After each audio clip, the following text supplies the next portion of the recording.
Hello. Hello there. Look at that transition. Oh my god. So fancy. Wow. Just the and we're here. Wow.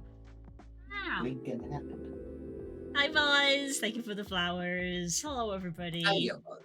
It's lovely to see so many people here, like nice and ready for the stream. It's a good vibe. It's a good vibe. Speaking of Vaz. Speaking of Oz, Heck. Speaking of Vaz, because we were hanging out at the weekend having fun times in spoopy maps, I drew a thing. So story time. We were playing a game called Blackout, which is a murder mystery game in VR chat, where you've got innocents, a murderer, and the investigator. And every couple of minutes or so, the lights go out. When the lights go out, the murderer can kill somebody. Me and Voz were hiding in the basement. And we didn't know that the map had the Halloween updates. There were like pumpkins and stuff everywhere. But we were both in the basement, and it was probably about 10 seconds before the light ticks off. You could hear the ticking as the warning of like the lights are about to turn off. So I'm there sort of on the other side of the room from Voz being like, you stay away from me, I don't trust you because I don't know if you're a good guy or a bad guy. In the middle of the floor is something painted on the floor. And Voz goes, what's this? And I go, I don't know. And then the lights turn off. And then out from this marking on the floor spawns this ghostly, shadowy demon. And there's just a split second of me just going, ah, before it's... Voz has died. Blue Sky Wolf has died. And the pair of us respawn in the lobby, and I'm just on the floor going... Which, at the time, was terrifying, but looking back, it is now very funny.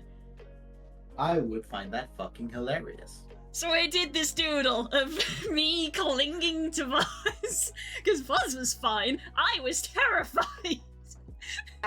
Oh, and Voz's character being immensely tall. Voz is huge! I brought this up yesterday on stream of like, I was looking at Voz's reference sheet, because I was going to do a drawing, and my eyes passed over to the section of the sheet where it says, height, 3.54 meters.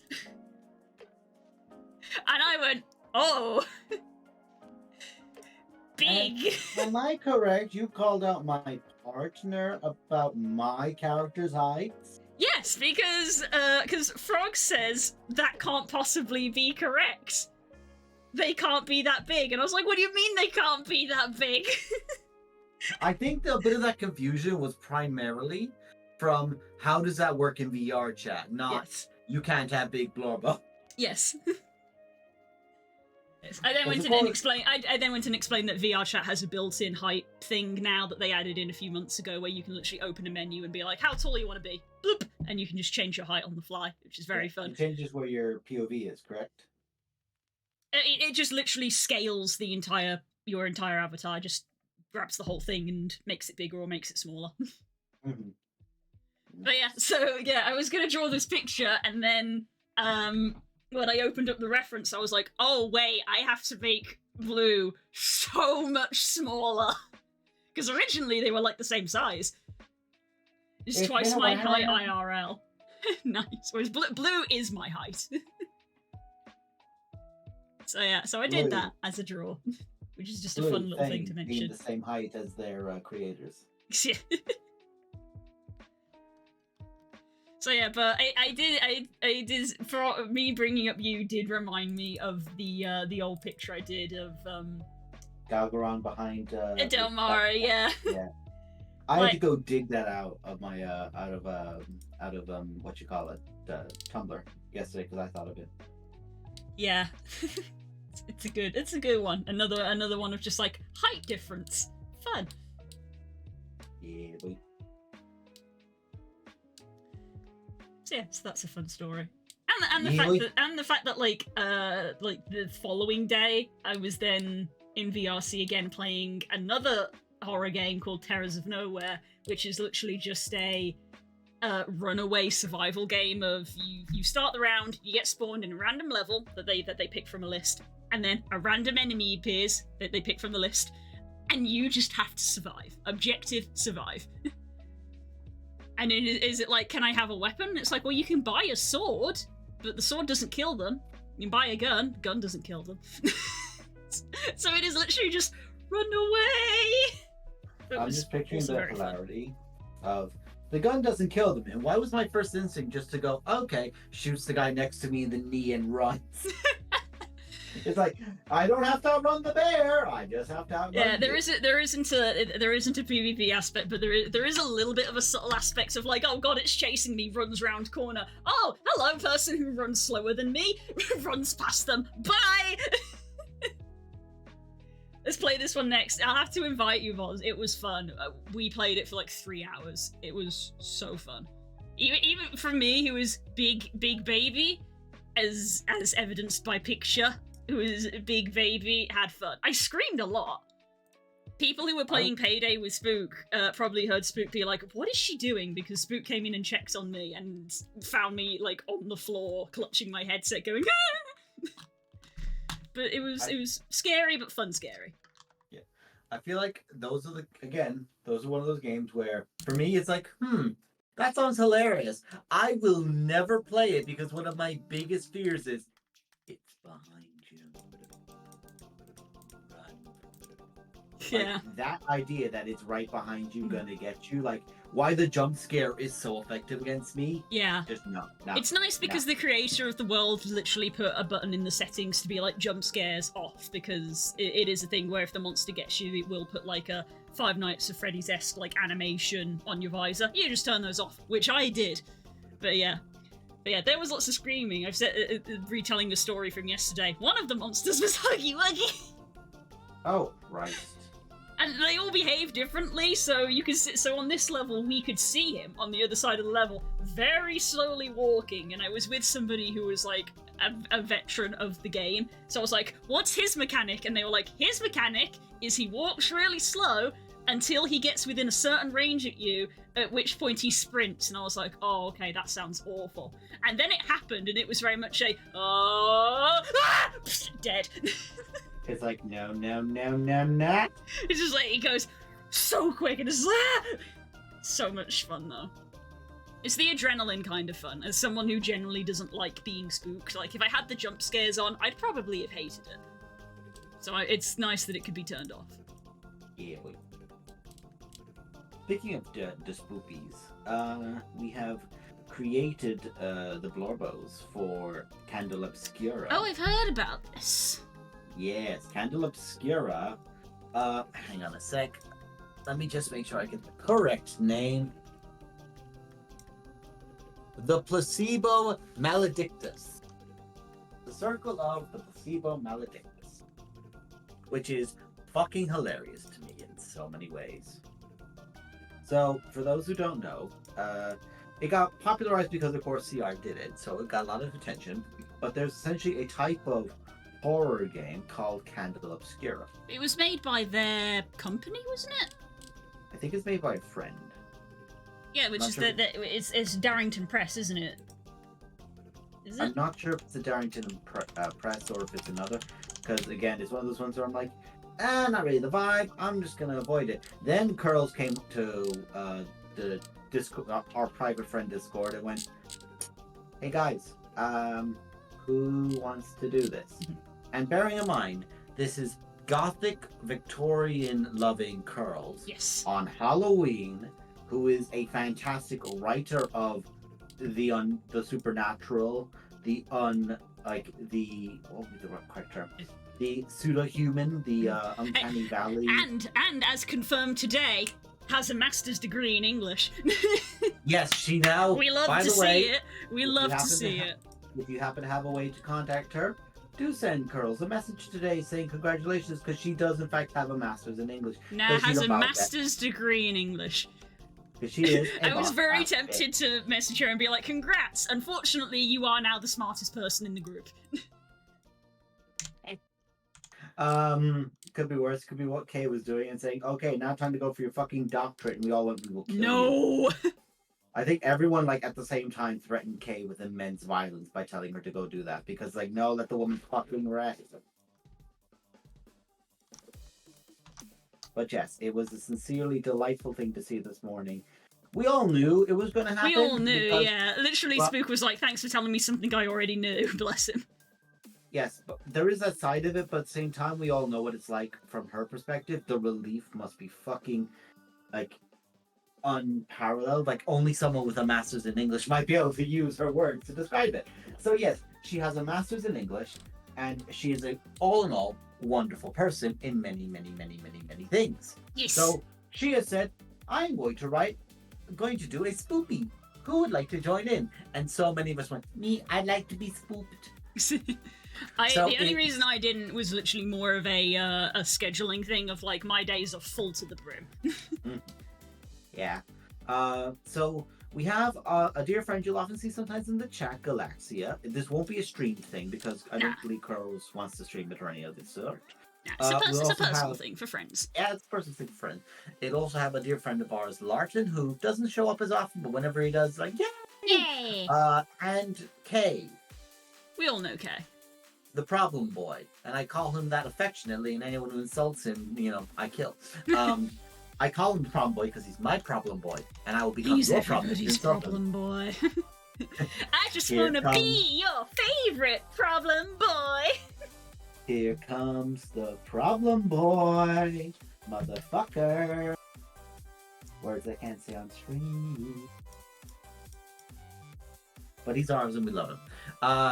So, we began making out our characters, and I had messaged Curls earlier because I know, and I kind of deliberately didn't look anything up on it because I want to go in as blind as possible. I don't want to meta, I don't want to research, I just want to come in at a very basic level and just play. Nice. I want to be the antithesis to what it was like with D&D in that way of a bit of exposure therapy of I will have zero control over this. Yes. That is a good thing. Because it is a totally new system. Candela Obscura isn't like a pre-written thing that you can get for 5e. It's its own thing. Exactly. It's a completely different game. In her wonderful way of explaining, as always, began to figure out the characters. But I messaged her beforehand because I legitimately want to make a scholar, a professor, because I'm like, I kind of almost in a form of like initially I was like, a librarian Feynine-ish style character. I'd quite enjoy to play one of those, especially because a prim and proper character getting thrown into horror will go feral quick, and that's fun. Yeah. But I sat in and began explaining everything, and Carl was like, okay, who wants to talk about their characters or like ideas they have? And I just like waited. And she looked at me and said, motherfucker, I'm talking to you. You're the one person who came to me first. And I was like, oh shit. So I explained her out. Yeah, I was outed. And literally she said, I'm outing you. It's like, oh, I guess. My fellow gay is outing me. How dare she? So explain the character out. She is Dr. Eliza Fairhard, with a doctorate in biology. She asked me what I had a doctorate in, and I had to fight every urge in my body to say it was in English. Because she tests you on that. Yeah, she would do. But I chose biology. I know it's not, by the way, before anyone corrects me, but I looked at that and said, doctorate in biology, because funnily enough, our current, like, school grade biology understanding might relatively be equivalent to what would have been a doctorate at the time. Of course it isn't, but you know what I mean when I say that. The advancements and so on. So we made that up, and then Galaxia and Kay both decided, hey, you know, it'd be funny if our characters weren't doctors, but Galaxia kind of took the helm on it. They did. So they were like, okay, I am not a doctor, but a voice in my head, a ghost that I can hear, told me how to save this person's soul, or save this person in open heart surgery, and it did, and it worked. So clearly, I'm a doctor. So we're already firmly embracing the setting. Yes. Galaxia's character takes a sniff of you. They've got the spirit scout the leeches. One of those.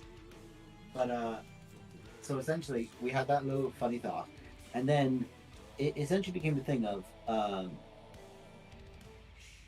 Larton's character is Jack Dawkins. For those who don't know, that's the same name as the character from Oliver Twist. And one of the primary pickpockets of Oliver Twist, and one of the young kids from Oliver Twist as well. Essentially, he stole his doctorate from someone else. Galaxia, quote unquote, has one.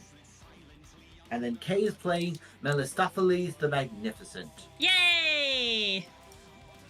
A literal fucking wizard who can take the form of a fiend. But of course, it's all a stage act.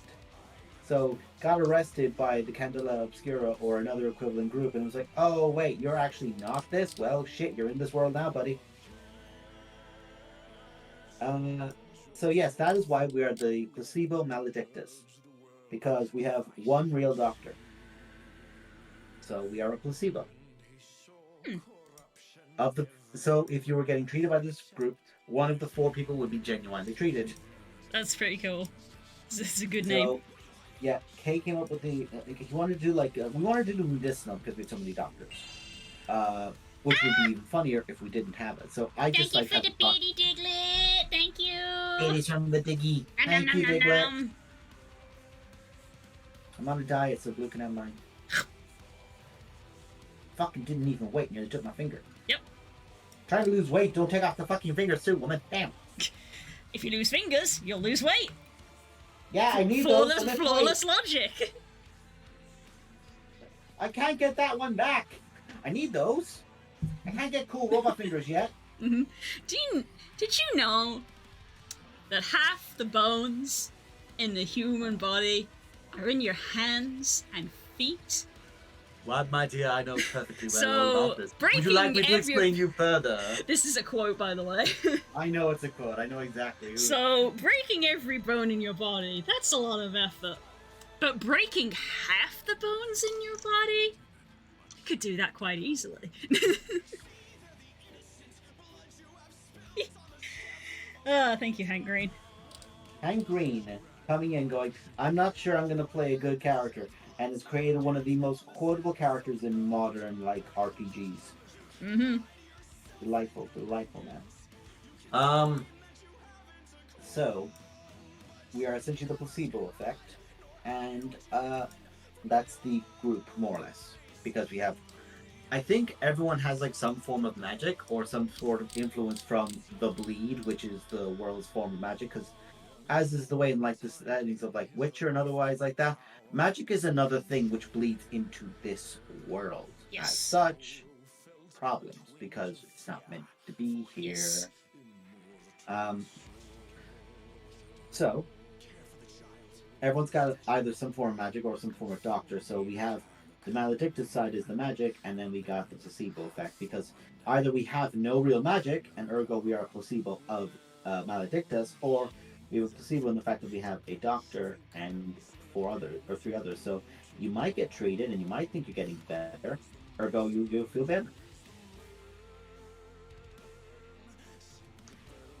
We've already joked that Eliza Fairheart no longer buys new silverware because Jack Dawkins keeps stealing it from her. Mm-hmm. And sometimes just shows up and goes, how?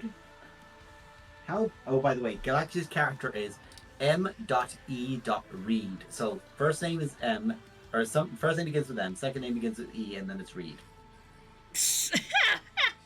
Mm-hmm. Yep. And when Kay asks, so what's your character's name? Well, we know that by now. You can ask him in game. I said, oh. And I think Kay has finally actually realized, oh no, Galaxia could actually be a match for him. And I'm just going, this is gonna be fun. Yeah, we've got two people that we've known for a long time, but we've never played with in a TTRPG. So it's new faces. Like we know how each other handle, but we don't know how they're going to handle. And I'm not gonna lie, I've heard stories from Galaxia, and I love Galaxia quite a lot. Very, very dear to my heart, that person is. They are a wonderful person. Oh yeah. You're like, oh, this is gonna be good.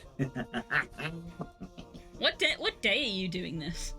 We don't know yet for the next date. Essentially, on Sunday we made characters. I believe we talked about it, and we're like, maybe not next weekend. I don't think next weekend's an availability, so it's probably going to be after that. If not, it'll be sometime close. Regardless, I'll find out whatever day we aren't playing, and I'm going to go watch Five Nights at Freddy's the day we aren't. Look, I can't pretend I'm not. I'm going to be excited for that film. Because I have seen stuff that they posted online about it. Like, you know, their stuff from their studio and the like, and like when they've let I think it's like whatever the guy's name is, the fellow who he's one of the more not recent, not fair to say, he's been in FNAF for fucking years and years and years, but he's not a Markiplier. He's kind of sits in the same ballpark of theories as game theorists and all that stuff, but like forget his name. I don't know who you. I don't. There's a lot of people. Yeah. I don't know who you. I mainly just watch game theory, so I literally don't know who you are talking to. It begins with D or something. I forget his name. Anyway, regardless, anyone who knows that fella knows who I'm talking about, so we're fine. If you don't know, then it doesn't matter to you, and we can move on with the conversation. I'm just giggling at core. So what you're saying is if your name starts with a K, you're gonna be a problem. Yes, statistically, yes, that is correct. Yes, Core, they're going to be a problem. Two out of two people's names start with K and are a problem. Ergo, that is a 100% hit rate. Yep. I agree with it. Can't argue with maths. Nope, solid math. I consider that solid math. A right horn. Ooh. It's rolling across.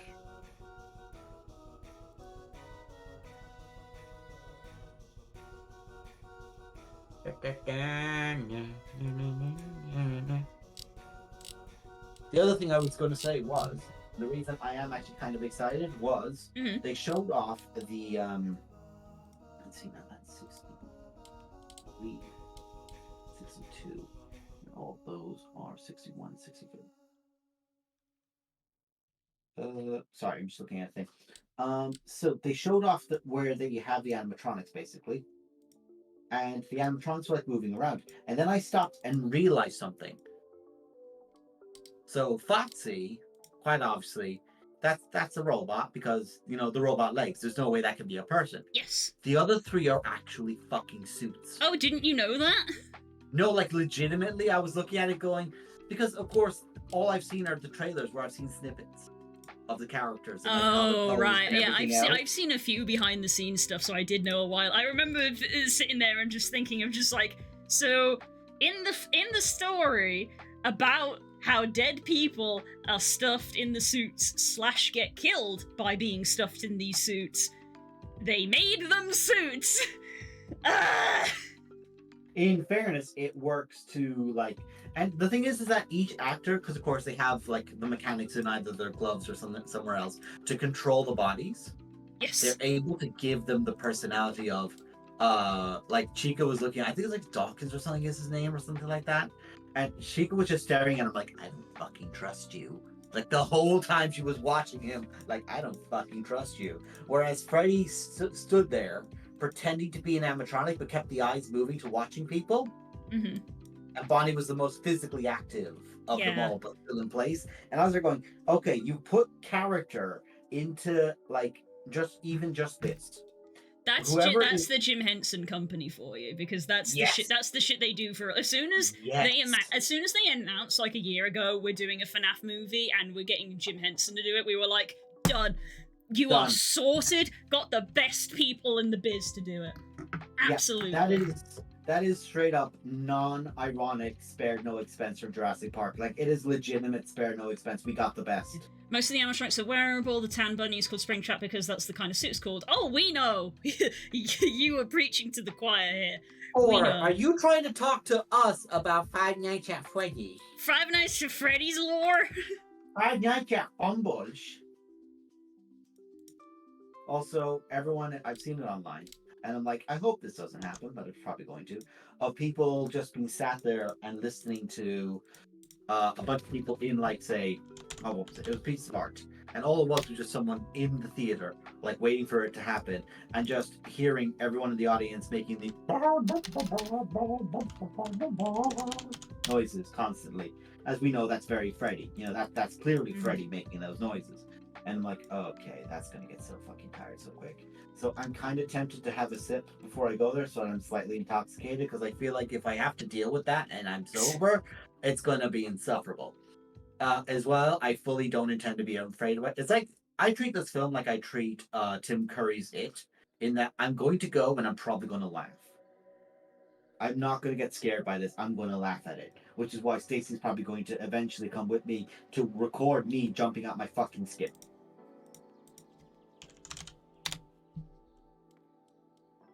Yeah, this is like the weird, like, thing that my brain has with it at the moment, of like, it's this weird disconnect of like, it's Five Nights at Freddy's, so like, I know all about it, and things like that, but it's a film, so obviously they'll have changed it a little bit, and at the end of the day, it's a horror film with a horror rating, and I hate horror films, and it's like, well, I like the franchise, but I've never played the games, because I get scared. So I'm sitting here just like, if I watch this film, I'm probably gonna get scared by it. Because I'm easily scared. I'm a big old coward. I am too, and I'm probably still going to get scared at it, but I legitimately raise my hand and say, if I get scared by the film, good. I want them to at least try to. But what I think, hypothetically, what I think that's going to happen with this film is, we have the characters like Freddy and everyone else.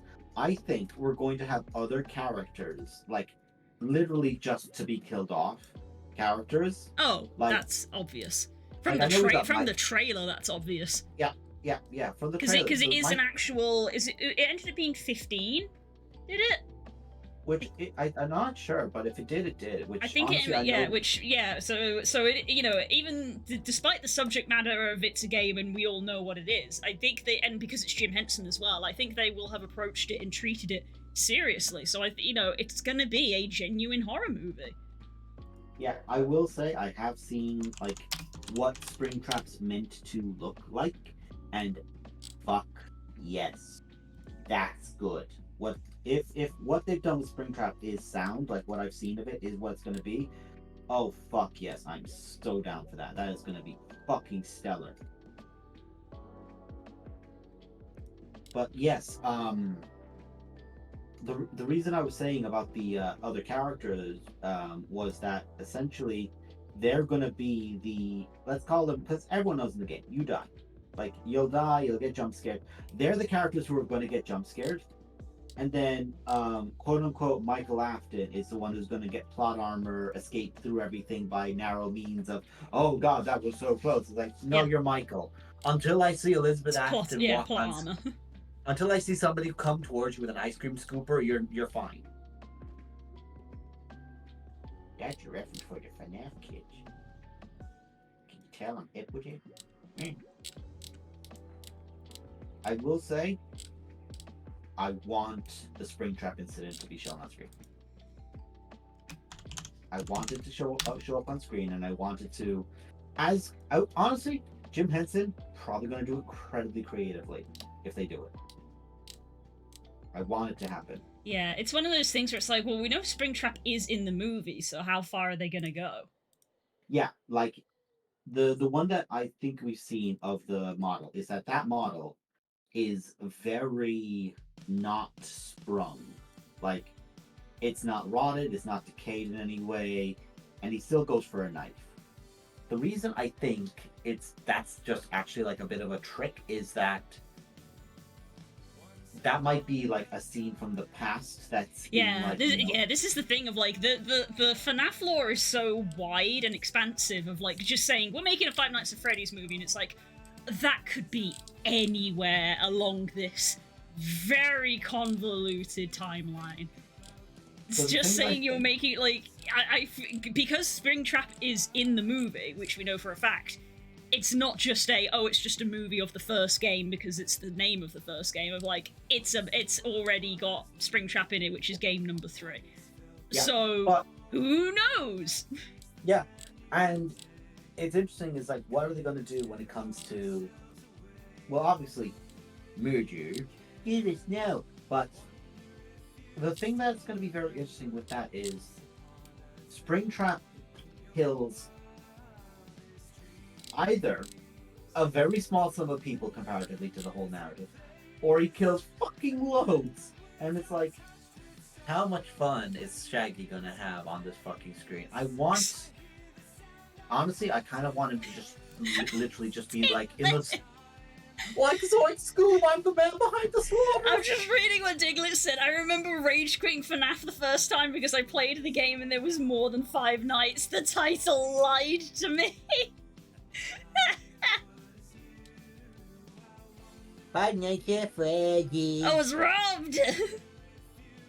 You weren't robbed. You were given more. Yeah. Again, I'm a big coward and I've never played the games. And the other day when I was in VR and it was looking at, like, obviously because VR chat as well is just doing the whole, it's Halloween, here's all the spooky stuff. It's like, ta-da, here's FNAF in VR chat that you can play for free. And I looked at it and I was like, I'm not strong enough. I don't have the courage to load into that world and look at it.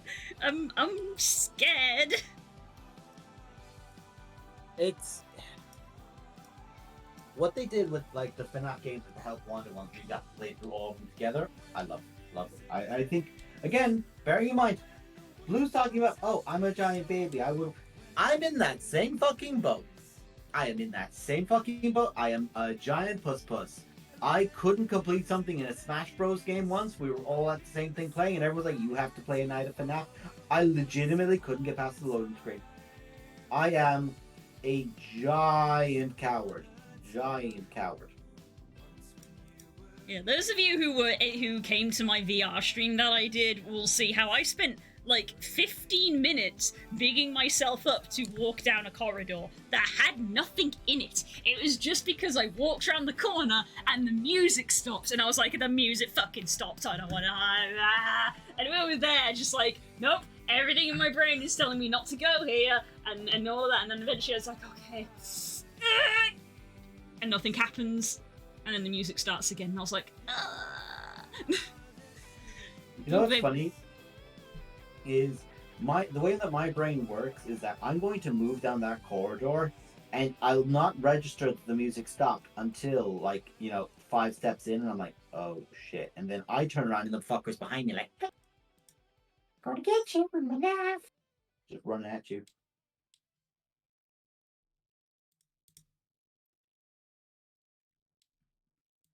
So, Blue, quick question. Hmm. Of course, we don't know the fuck role she has. How do you feel about Vanessa being in the film? I don't know. Is exactly the thing of because we actually know very little about the film. They've kept it very close to their chest. Which I'm really glad about. Because like we know like Michael Afton, as we say, and then also we've seen the footage of him, and then we've also seen Springtrap, and it's like, right? And then William Afton, and we're like, right? Where are we situated in the timeline here? Yeah. The other thing that's quite interesting as well is Elizabeth is alive. Yeah. It's like, so are we getting like, is this gonna end up being maybe slightly AU? Is this an AU, which it probably is probably the number one thing, because I mean the books are an AU as well, essentially. But it's one of those things of like, are we going to end up in this unfortunate territory where there is so much lore in this franchise and it's just being compressed into an hour and a half of this film? Of like, how rapidly are we just going to hit these different plot points of this happens and this happens and this happens and this happens? I don't know. It's too much to say right now. Yeah. I kind of really want to just... I'll be honest with you, here's the thing, right? Because we don't know. We don't know what... Hey, Blee! How's it going? Hey, yeah! We don't know what... William's trigger is. We don't know what sets him off. Putting him in the film is just Chekhov's gun. When is the killing going to begin? That's such a thing as well. It's like, because again, they've had to make this film with this weird knowledge of half of the people who come see this already know the plot, but half the people who come see this have no idea. Well, yeah, I really hope they do not, under any circumstances, try to go, oh, anyone who knows the books would know this. Like, let's be real, if Lord of the Rings has to go, my dear Gandalf, to identify that that's fucking Gandalf, like, you have to be able to go, right, they might not know. Give them the benefit of the doubt. Explain it to them. And, you know what I'm really curious about? Mm. Because we know that those suits are fucking haunted by kids. Like, at this point, they're fucking haunted by kids. Yeah, it's common knowledge. Yeah, I'd be very surprised if we get to see those suits before they are. I'd love if they actually gave the kids the programming, or not, jeez, programming says I, because my brain immediately went to the game of it as well. If they gave the kids the personalities that we kind of got glimpses of in the first game, where, for example, Freddy is always watching you from the shadows, is what was meant to be in the game. He was always watching you from the shadows, and Freddy always moved quickly. Also, we can maybe get a proper definition of, because we always make assumptions of, okay, well, a young boy in a red shirt, or a young boy in a brown shirt, and that's Freddy. Here's a young boy in a red shirt, here's a young girl in a yellow dress, here's like, and just lining them up to different ones through color coding, which works. Yeah, color coding is a big thing within the FNAF franchise as a whole. And they immediately made 2 purple guys. Yes, but they were a different shade of purple, which was how we knew when they were different. Right, yeah. Anyway. I still get pissy about that, because I'm like, oh, come on, you didn't have to. Let's see what it's getting close to it.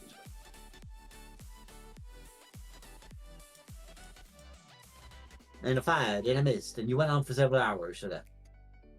Is it sugar? Sugar, yeah. Okay, fuck it. And when I catch the special Halloween ones, why do I keep missing? It is what it is. Though, to be fair, it is what it is. There is at least a small reward on the quest tabs for at least trying to catch things. There's also a mystery reward. Don't know what that is.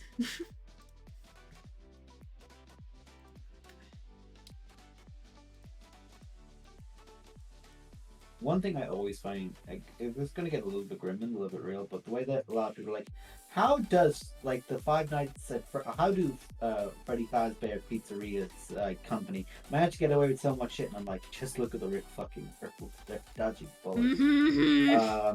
It's like, oh god, fuck capitalism anyway. I'm not gonna lie, I remember the very first trailer and we only saw a glimpse of Springtrap and everyone was going, yep, immediately. Like the moment they saw a glimpse and went, perfect. Do not change a fucking thing. And kind of, and the reason I was just talking earlier about like the what if of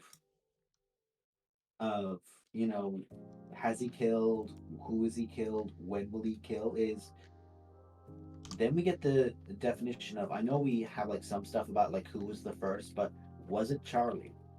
Was Charlie his first kill? And also the other side of it is Henry Emily is like not referenced yet. Is Henry Emily the guy who dies to Bonnie in that fucking trailer that gets shown up? Is that Henry? It would be very cool if they were like, oh no, yeah, in this AU early on, William tricks Henry to getting killed by the animatronics and he's down in the back going, taking notes. It's like, fascinating. So they ripped his head off this way.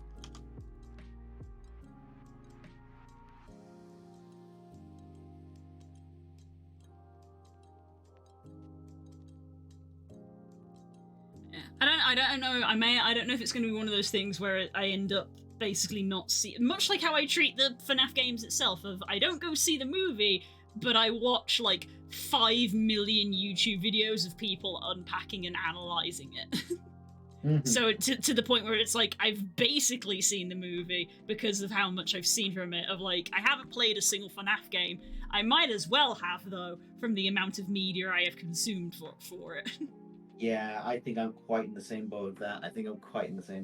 But I kind of want to go see it just because I'm like, you know what? I want to see what it's like in the cinema. I want to see how they present it. And I want, again, like, credit where it's due. This is the Jim Henson company is where we're getting our animatronics from. I want to watch those in the big screen, presented as they're meant to be.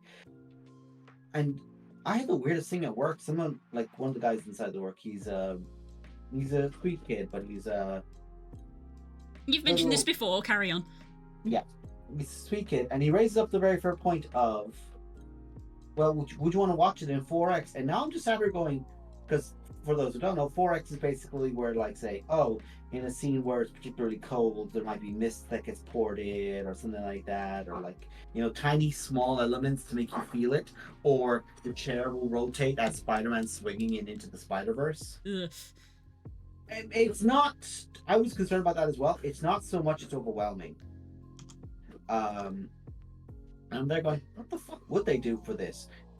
Because everyone, when they sit down, like when they watch Michael about to get put into that weird, like, sawing blade Freddy helmet, that it just fucking, one of those manifests in front of you and just starts jumping. Oh god, suddenly this is Saw. Freddy shows up in the screen, you want to play a game.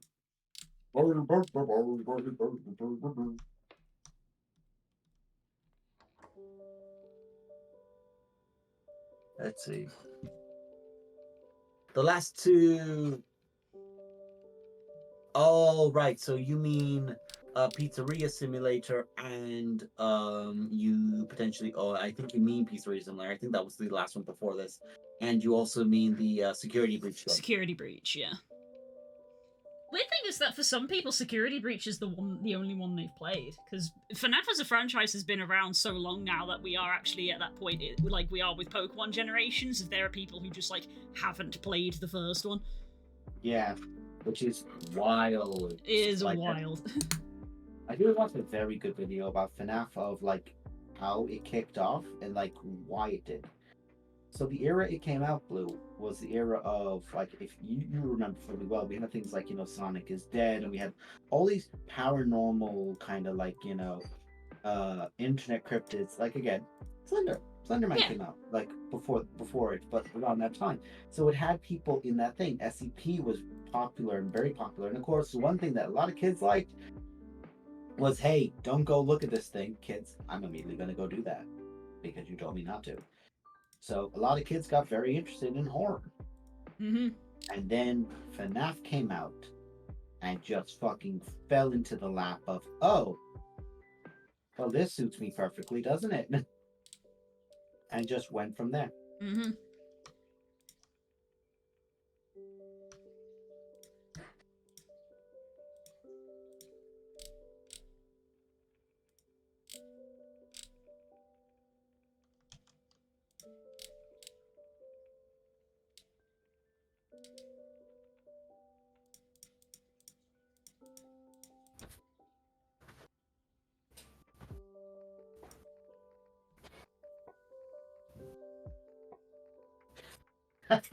What the fuck, Core? That means you've typed my name enough that it comes in your autocorrect. Yes. I remember FNAF 1 from Markiplier. Boy, do we all. That was a cultural phenomenon. My name is Markiplier. Cultural phenomenon. I remember watching a video or something where Jesse was talking about the fact of like he was working at Maker Studios and then like someone came up to him just talking about thing and being like, oh hey, we're picking up this new guy. He's really new on the scene and is just starting out. And Jesse watched the video and heard him open his mouth and was like, oh, this guy's gonna go far. And it was a video of Mark. Yeah.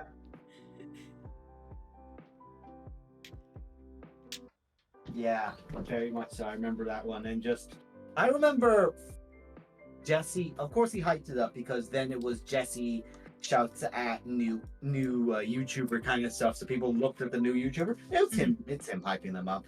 Was like, oh yeah, I got on a plane and I looked like fucking death. And there's this bastard next to me. Perfect hair. Looked like he just had a fucking like manicure and everything. He looked perfect. And I looked fucking heated over death. And I'm just like giggling to myself like, there you go, Jesse. Hyping up another guy. That's a boy. That's a boy. Jesse's always been like that. Yeah, Jesse's always been like, hey, you fuckers who are looking at me doing my silly dance. Look at this man. Okay, I've lost all of them now. That's fine. Moving on. This is good. I've seen a thing of people saying that they're going to wear glasses to FNAF, or like, you know, glasses without the lenses, and have a little taped Markiplier in the top left of it. So it looks like That's he's playing hilarious. the game. I've seen it and I'm like, it's funny, but it's going to give everyone a headache after 5 seconds. Please don't do that. Yeah, so they'll take those off. Even if they actually do, they'll end up taking them off after a bit. Yeah. I wonder, I'm not going to lie. I say this quite sincerely because I know that they might be a bit particular about doing it. I want Mark to have a cameo. I don't know in what form, but I feel like I want Mark to have a cameo. I know, right? Even though I think Mark has like said several times on his channel of like, I'm not in the film, and I'm like, yeah, that's exactly what you would say though. That's what you want. That's what you've been paid to say. That's what you would say. But By at the same time, I wouldn't be surprised because, in theory, Mark's been filming his own film while they were doing this. Yes, true. What if his own film was just a cover to make people think that he wasn't, and actually he's coming out of the blood in the FNAF film? Yeah, God. Though, to be fair, to segue over to that topic as well, his Iron Lung film is another one where I look at it and I was like, oh, this is an actual genuine horror movie. I'm probably not gonna go watch it.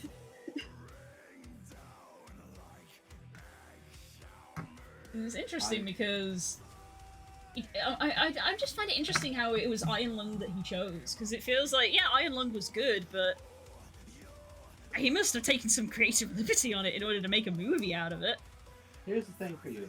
I have no idea what Iron Lung is. Because it's you don't want to.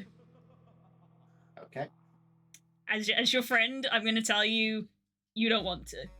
Don't. I'm good. Yeah, don't go watch it if you see it in the cinema, and don't. Yeah, it's an indie horror game that Mark played.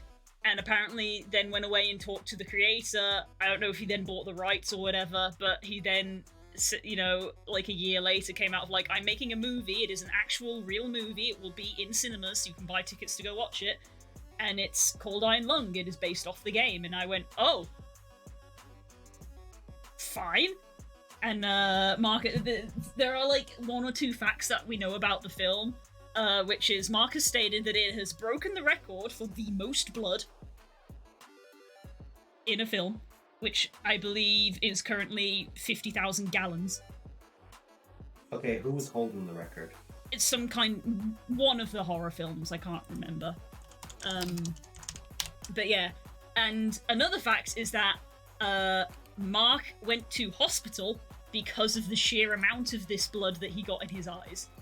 Yes, I do remember Bloodshot Eye Markiplier. Yes, that is a thing that happened. It was and everyone going, fuck's sake, Mark. Yeah, it was the blood from the film. It's Evil Dead is apparently the film that had 50,000 gallons of blood, and Jesus Mark claims that Iron Lung beats that. Yeah. Jesus wept. During production, Fishback complained that Iron Lung contains the most blood of any horror film, beating Evil Dead's 50,000 gallons. During filming, he went to hospital due to too much blood getting in his eyes.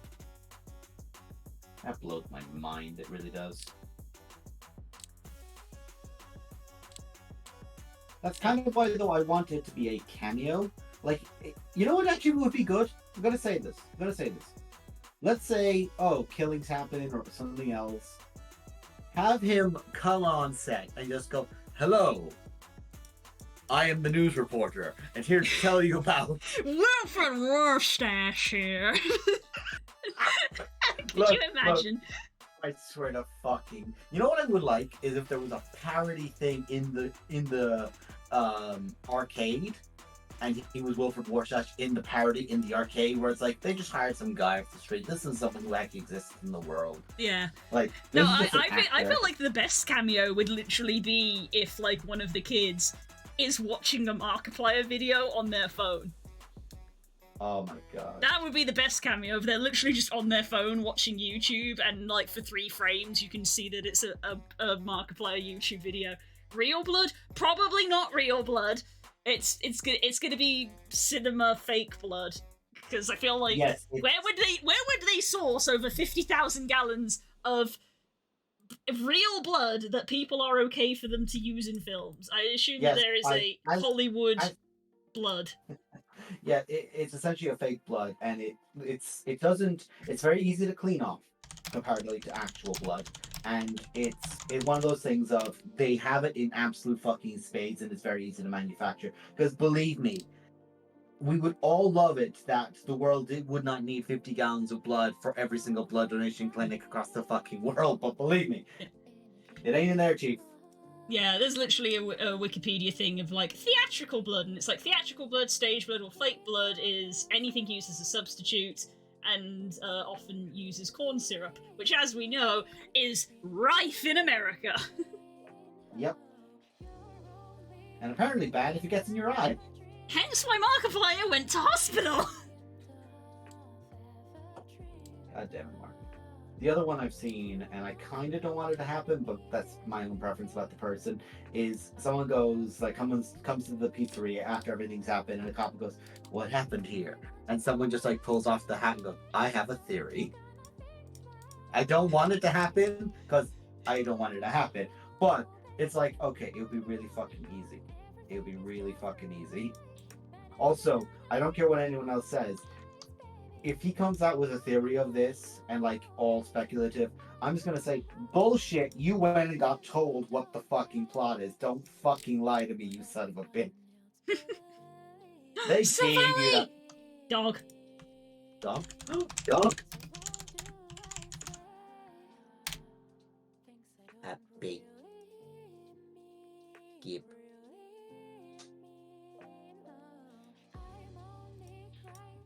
Give. As everyone's like, give dog. Give dog. Dog. Dog.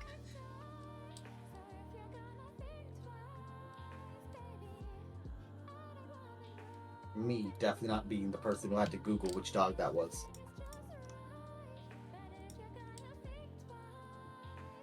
It's after my time. Oh, man. It's a Tala Pokemon. Yeah, edgy manufacturing. Well, laboratory. Edgy, manufactured by evil or corporation. Mm-hmm. Wants revenge. Yes. Also evolves via friendship. Aww. Gay. Gay, affectionate.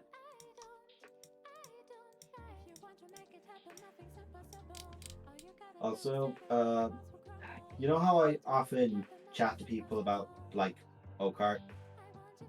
Guys, I'm And returning to so- Moria. Oh no, what are you digging? Have fun! No. I think he might actually. No one caught it! Rigged! Motherfucker. I think he might literally be referring to the Return to Moria game, Oh. which is a game that has come out and is how to say it? I think it's like kind of Minecraft-esque, but it's Moria.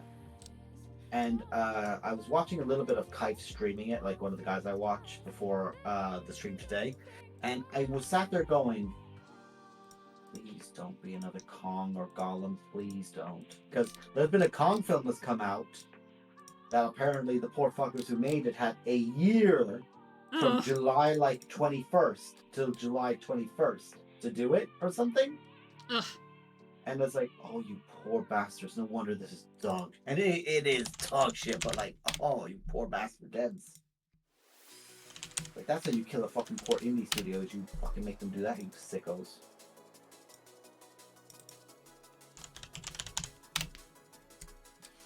Someone has made a meme, though, because there's a time in the game where Kong holds his head and, like, has a flashback of his parents dying, and someone's like, just posted over going, Akira! Akira! Akira! Leave me alone! We literally stoned that Silvally with Pokeballs and it got away. Don't worry, guys, it has a concussion. But yes, I was talking to people today about Thane because there was an art raffle. Really? Yeah, shock in everyone's horror. There was an art raffle I wanted to win. I lost it because I was like, oh, I'll put down a bid for £30. I'd go back and look at it later. It was by the way, it was going towards another person's, like, you know, funds for the week, like, you know, house funds. So I was like, that's fair. Fuck it, I'll throw in £30. At the very least, I'll make the number go up. I look back like 20 minutes later, it's at £200. Wow. And I'm like, you know what? Good for I'm them. not mad. I'm mad. I'm not mad. And I ended up talking to someone about Thane after it. And it's like, you will now also suffer the Lorbo. You! Yes, you! You have been selected as my target. I suggest you start running as I am rapidly approaching your area.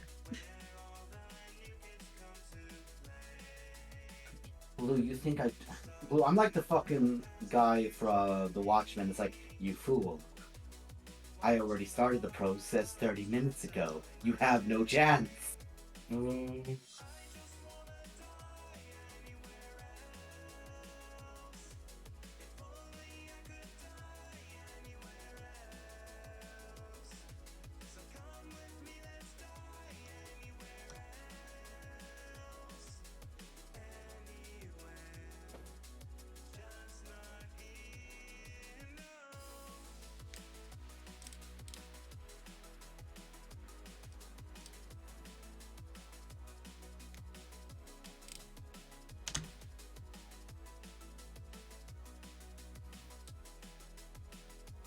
So, Blue, beloved player of mine. What do you want? My dear. How are you finding your encounter with Destiny? But this is probably unsurprising for anybody who watched, but it went from, oh god, this is awful, to, holy shit, we can win this in the space of a second. And that second was that saving throw being failed. Yeah. I was like, he's a literal fucking idiot and he's drunk. He has not registered yet that was like a Uno reverse charm effect and he should not be performing any more charms. And he's like, oh, Master of enchantment! And it's like, yeah, you know what you don't have, fucker? Immunity being charmed. Dumbass, get charmed. Again, this is the character where I'm like, I have no problem playing into his faults. Because he's a fucking idiot. Hell yeah. Oh my god, there's like a little doodle in my brain, almost like the one I've done of Blue and Vols, and I haven't got round to drawing it yet, so we'll see whether I get a chance to do that before the next session, because there's no D&D this week, by the way, guys. It'll be Cult of the Lamb tomorrow evening, because Kels and Kay are off to a show. Ironically, a D&D show. Yes. That was fun to say at work, where it was like, yeah, my friend who completed her master's is going to go off and watch a bunch of nerds play D&D. Like, why watch? Won't you play? It's like, no, because it's happening in a massive theater. And I showed them and they went, the fuck? It's like, hey, man. This is a whole culture that you don't know about. Yeah. And she's sitting there because she played in, like, 3rd edition D&D, and she's there going, what the fuck? What rock have I been living under? It's like, yeah, man, check this out. Yeah, if I only played 3rd, I'm just like, sweetie, 5e is a whole new cultural phenomenon, basically. Yeah. Now, in fairness, it was, decades ago.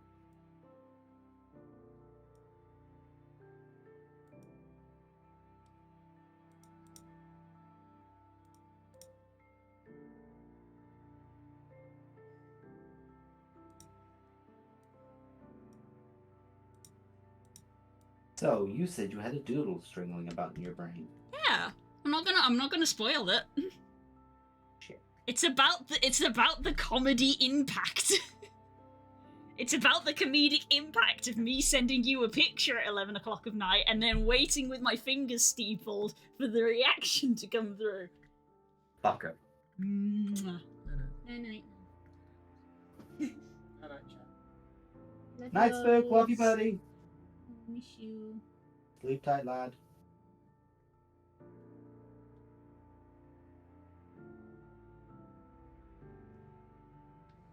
Also, it is something that I always find very wild in my D&D things of like, yeah, I could down players. Like this is an encounter that could like legitimately down players, and then I look at it and go, the spiral has to hit so hard, so fast for this to actually be something that's going to kill you guys.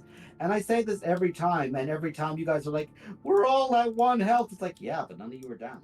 The spiral hasn't begun yet. Something that I'll say though is that I actually find quite kind of fun with this encounter of like, yeah, obviously there is the potential for that spiral and stuff, but the way that it has been so far, it's still an encounter, obviously, because the term encounter for D&D, combat and encounter are two different terms, and this has still been an encounter, but it actually hasn't been as big of a combat encounter. It has been a little bit more thinking and puzzle-wise of like approaching this in the right way, of like talking to the right person, showing a little bit of restraint, and just being a bit more cautious, and trying to think a bit more cleverly, which is nice.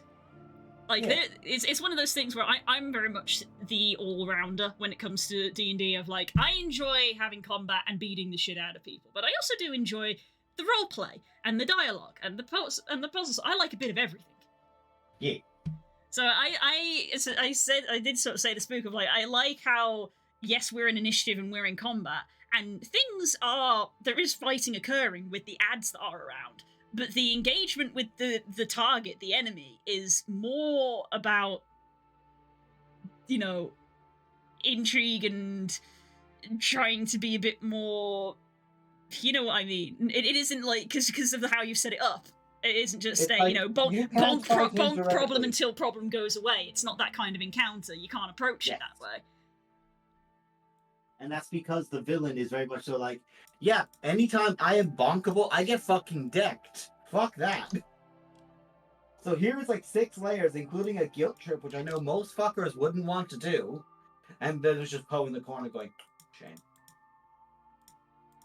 But the way that it's been handled, and again, I really like that we had that opportunity early on of, I'm going to throw a walloping stone. It's like, okay, pink. Thank you. You have now displayed that this guy has a barrier. Yeah, we were just like, oh, thank you. That was a very important litmus test. Yep, and it was only a stone.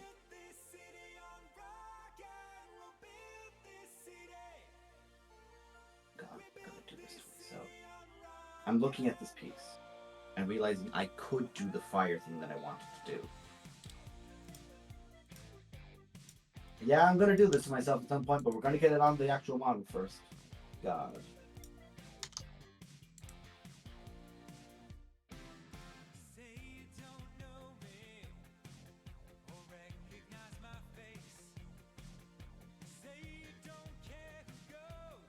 Get those ones first.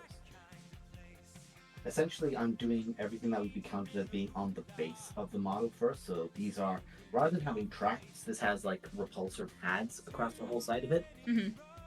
And they go on it and they float about. And some are at different levels as you go about. So it's like one or two look like they're kind of off, but that's because they're on in that way and they've got a different profile. But that's the only thing. And I'm like, oh, that's fine. I can make it work. And just basically put that around it. It's going to look a little bit more done, but it still hasn't got its actual like gun turrets on it yet, which I'm really not sure how I'm going to do because I want to magnetize it, but where they would go is just giant fucking holes. So I'm like, I can't really magnetize this because it's just a giant hole there. Mm-hmm. The only way I can do that is like add some green stuff in there, like as a base layer kind of thing, like as a blockage almost, and then go, right, that's on. So while that's on, let that set and let that solidify, and literally think of putting sticks inside of it so that it keeps the base there, and then having the socket where the guns are come up and out. And it's like, Yes. there's so much extra work in that. When I know what I want this truck to do, I know what I want this tank to do, and I'm like, I'll just fucking put on the bigger guns on it, because it's either fight good against like decently sized tough infantry, or that's a tank in the distance, yeah, turns guns. That was a tank. I kind of want to keep those ones because I don't tend to have a lot of long range stuff. Understand. So this will mean nothing, but it's funny. There's a setup. Let me go with it. Space Elves were winning the game because they essentially had, in D&D, you know how the Divination Wizard just has dice and they can just choose to use them? Mm-hmm. They have those, but like, they have those and like, oh, this just does straight damage to you. It'd be the equivalent of if you had to roll the hit and you had to crit with a disintegration ray to kill something, they could just do that and they'd have a multitude of dice to use them with. And they could do it quite frequently with a bunch of units and so on. They basically changed a lot of how their stuff works. So rather than the tools they using being like, oh, it hits and just damages to the whole unit like a rocket launcher, it's said like a really concentrated sniper shot of bang, that's out. And that's how it was meant to be used. So with that done, everyone was like, okay, a bunch of balances have been done, a lot of armies have gotten point changes, so like you can bring more or less models of certain things. They're still in the top bracket because people who play that faction are very good at playing that faction. It's not only were they broken, but they were broken and being played by very, very competent people. Here's the thing though. The army that no one expected to just miraculously rock up next to them and is now in the running for being one of the most like top tier factions in the game. Orcs. They are almost always at the second to like bottom rungs of like point wins, and now they're at the top. And a lot of people are legitimately looking at it like and shouting like the kid that's gotten up on top of the roof, like, how the fuck did you get up there? Get down here! It's just blown so many people's minds. I'm like, how the fuck are you up there?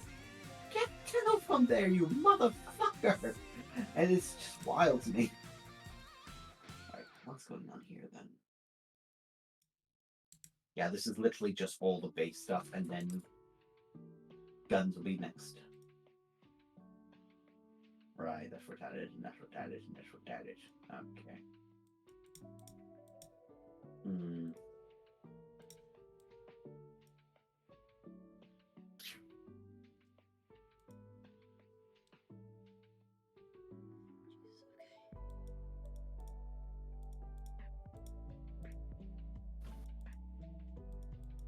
The real reason they're doing well is that having a lot of board presence is very important nowadays. So the fact that orcs just run at people really, really fast, and they tend to crumble very quickly, but once they're up, then you have to clear them off of everywhere where they are, is very useful for them because they can get an early lead and then they can just maintain it. If they maintain it, they win, basically. It's a very simple strategy.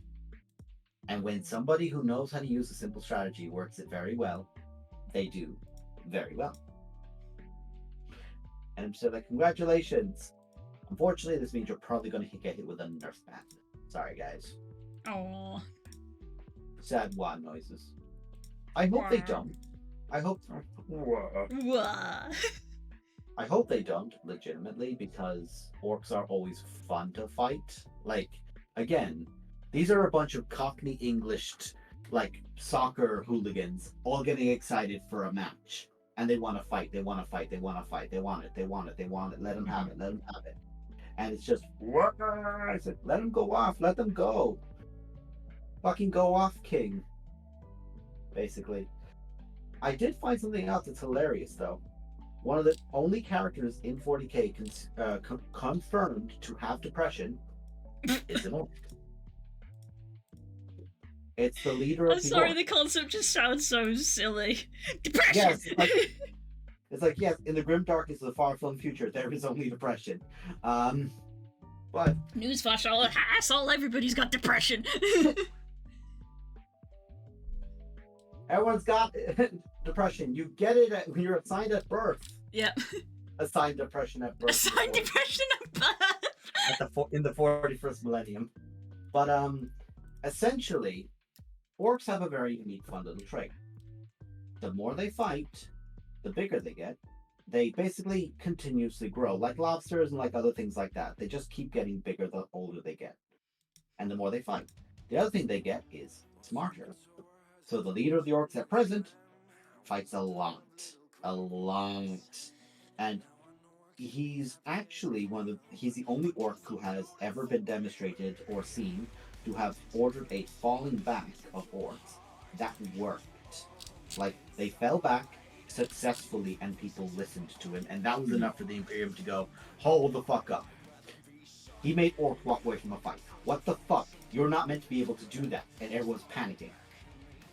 But he's depressed because he sees his race is going to basically be stuck in this constant loop of you'll never really exceed yourself because you're your own worst destruction. Because, again, you fight so much, you get smarter.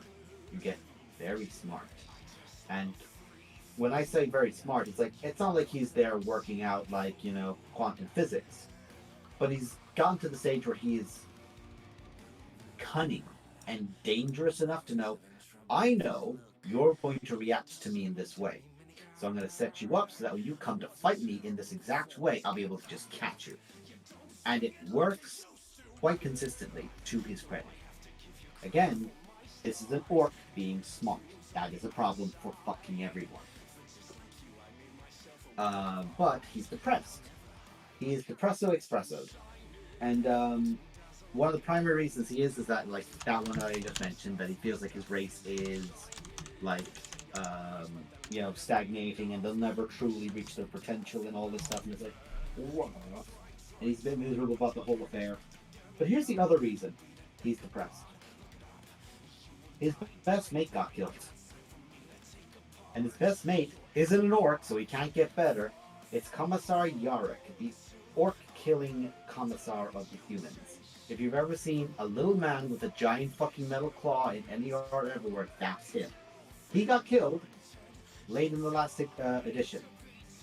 Because they didn't want to make a new model for him. They're like, oh, okay, kill him off. And it was kind of depressing because it was so short and quiet notice for one of the most beloved characters in the setting. But everyone thinks it's to set something up. Because Gaz has gotten his senses back to him, and he's leading his war in an immense, tremendous, galaxy-wide force of, oh shit, everyone panic, get ready, the orcs are, wait, why are they going that direction? Wait, why are they now going that direction? None of our things are there. everyone thinks Angron killed Commissar Yarick. That's the guy who looks like an angel on steroids. He looks like a Balrog that goes to the gym. So does Gazkul. Everywhere that Gazkul is going is places where Angron has remanifested from the warp into. Mm-hmm. And everyone thinks he's deliberately going to go and pick the fight with him to kick the shit out of him because he killed his best mate. If anyone was going to kill Commissar Yarick, it was going to be him. Because the orcish symbol for your nemesis is the same as your best friend. And everyone is thinking, oh god, here comes, oh please Gazkul, come in here and just smack him in the head with a steel chair. But narratively, everyone's like, haha, never let him do that. I was legit scared for a sec. The stream froze for me for a min because the music to stop, but Monster Hunter was running in the background, so I heard bongos and Monster Hunter spawning, and I was like, fuck, Kezu! Yep, Kezu's music is silence. Ooh, yeah. Kezu jump scare. That's how Kezu's meant to be. Also, I watched, just because I wanted background noise while I was working on stuff one of the days, I put on a video that was like an hour of random, of like Monster Hunter facts and trivia, which is basically a guy had like ripped the models or something and was like showing you stuff that the models have in them. And I was so upset because he was like, here's the Kezu model. And immediately I was like, no, I don't know. And he just went, Kezu's tail has teeth. And I was like, no, I don't need to know about teeth. That's bad.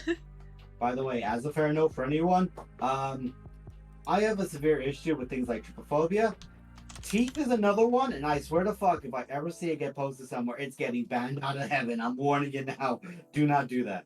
Just, oh god, it makes me so uncomfortable. So finding that up, it seems like terrific. I will never fight another Kezu. Yeah, Kezu is literally meant to be the horror monster of the franchise, which is, everything about it is supposed to be awful. Yeah. And it's like, congratulations, task succeeded. Task succeeded, now never do it again. Me sitting here, Giggy Knox. Giggy Knox? It's another monster that is related to Kezu. Kezu is the worst.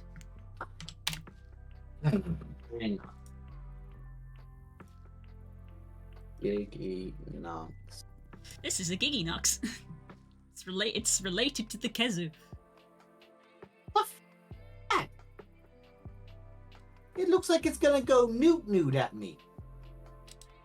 Oh god, I saw there's teeth in there. Nope. Yeah, it's related to the Kezu. No. I'm good. Get it off. No, I'm good. I'm good. I do not know. Part of its concept of a monster is which one's the front, which one's the back. I don't fucking know. Fucking set it on fire. It's like the worst form of an anteater in the way that an anteater has a big bushy tail that resembles its head in a slight way, so that when it's lying down or when it's moving, you can't quite tell which way is meant to be the head, which is meant to be the point to try and like deter leopards. Because like, yeah, you bite one of these and it's the wrong one, I'm killing you. Mm-hmm. Oh, I hate it. Hate it. Yeah, okay, it's a double. There's Kezu and there's Giggy Knox, but Kezu is like the iconic one. I think Kezu did come first, and then they did Giggy Knox as like another. It's kind of like how there's like Tigrex and Varioth and Nagakuga, how they're all like they share similar body shape and slight behavioral things. It's like Giggy Knox shares a lot of things with Kezu. It's very close on the family tree, and it's awful. Yes, that it is. It's gonna know Newt. Nope. Oh, it's cute. Oh, it's traumatized. Me, I'm cute and traumatized. Hello. Right, is that all of the stuff I need? End sprite, floor sprite, foreground sprite, rail, and the tile. I think that's all of the components. Hey. So we are going to do the Clip Studio test. Oh wait, I need to make versions of these.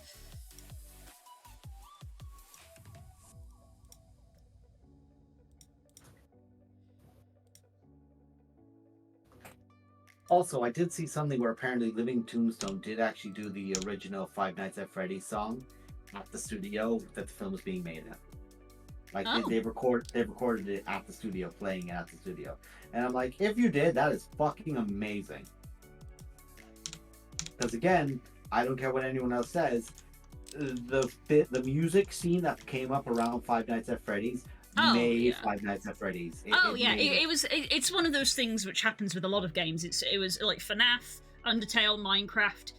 The base game may not even be that good, but it was the culture that sprung up around it which truly elevated it. Yeah. I like how you list off 3 like either decent to stellar games, and you're like, it depends on the culture. It's like, okay, in this example, it was just Angry Ants. Minecraft maybe not, because again, like it took a while before it came to like having a finished thing, but the others, banger games.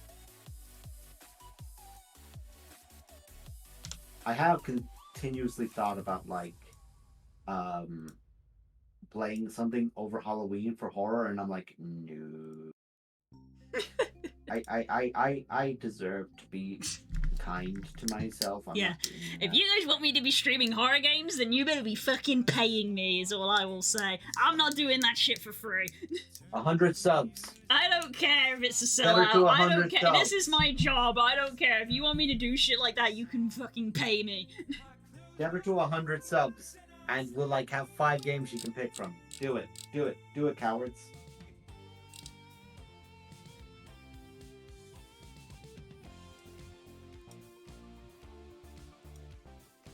The thing was, after while I was playing Terror of Nowhere, when Spook came in to check in on me, like the horror game VR chat, after he established I was okay, he legitimately said, "This is the kind of thing you should stream," and I was like, "Let me have something."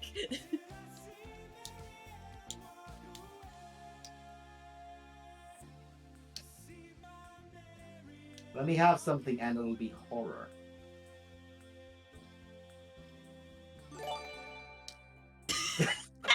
Core's like, push button. 1. Thank you, Core. Thanks, sweetie. I feel like we should have set this up at the start of the month.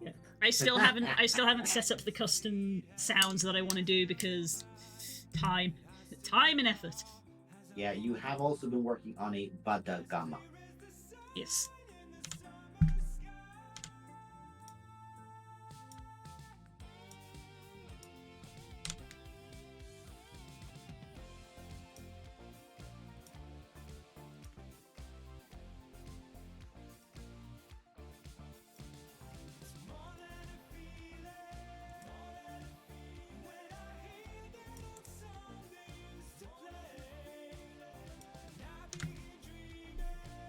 I troll with kindness most of the time. Thank you.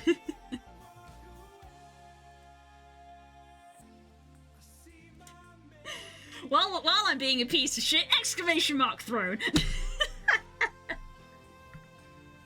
There we go. I can be a sellout. If you buy her £50 worth of products. Joker's just launched a new plushie, and I have a plushie fund. I wish I was half joking. She is not. Give her your money.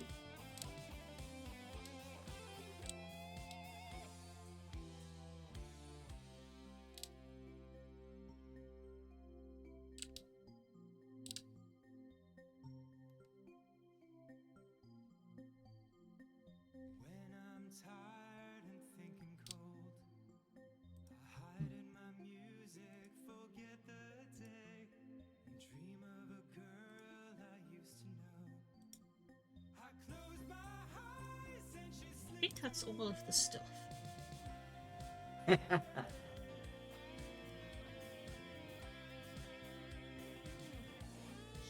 You can tell I'm home now, can't you? Don't joke about plushie funds, ever. They are valid. Yep.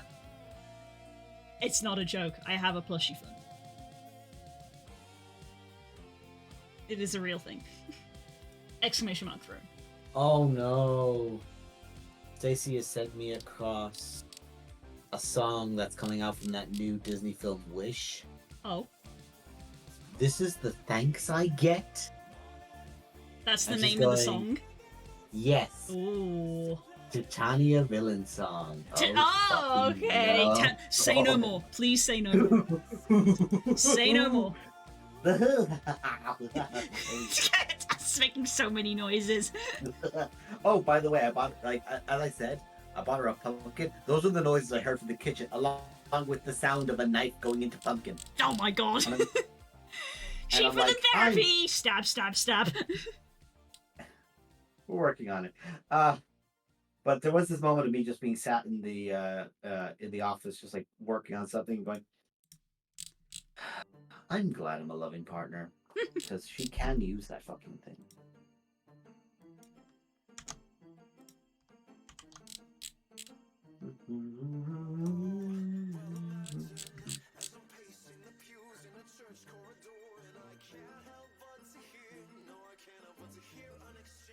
I know I joke about it so much, but my brain is still stuck in the finale. And we all joke about, like, Zoid Scoob, I'm the man behind the slaughter! But you make that joke every time you are on my stream. yeah, but also, like, it's valid. But I keep thinking about it, I'm like, yeah, because that's where I first remember him from. Ignoring the fact that he was in fucking Scream. Yes. And it's like, yeah, that's where that man's real pop-off came. And then he played fucking Shaggy. Yep. This is the thing, like, you play one role and that's all you're known for. It's like, that guy is a distinguished actor. He's not only a distinguished actor, he is an incredibly high caliber actor. He is an incredibly high quality actor. That's like someone coming to me and saying that, oh yeah, I know Jim Carrey, he's the Grinch, and I'm like, what? He's done so much.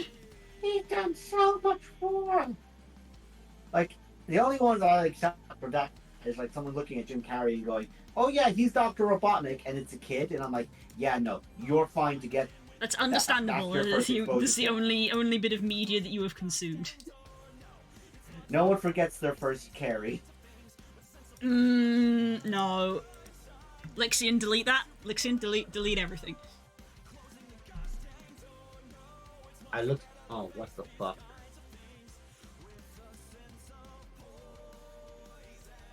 Oh no. God damn it, Core. What is happening?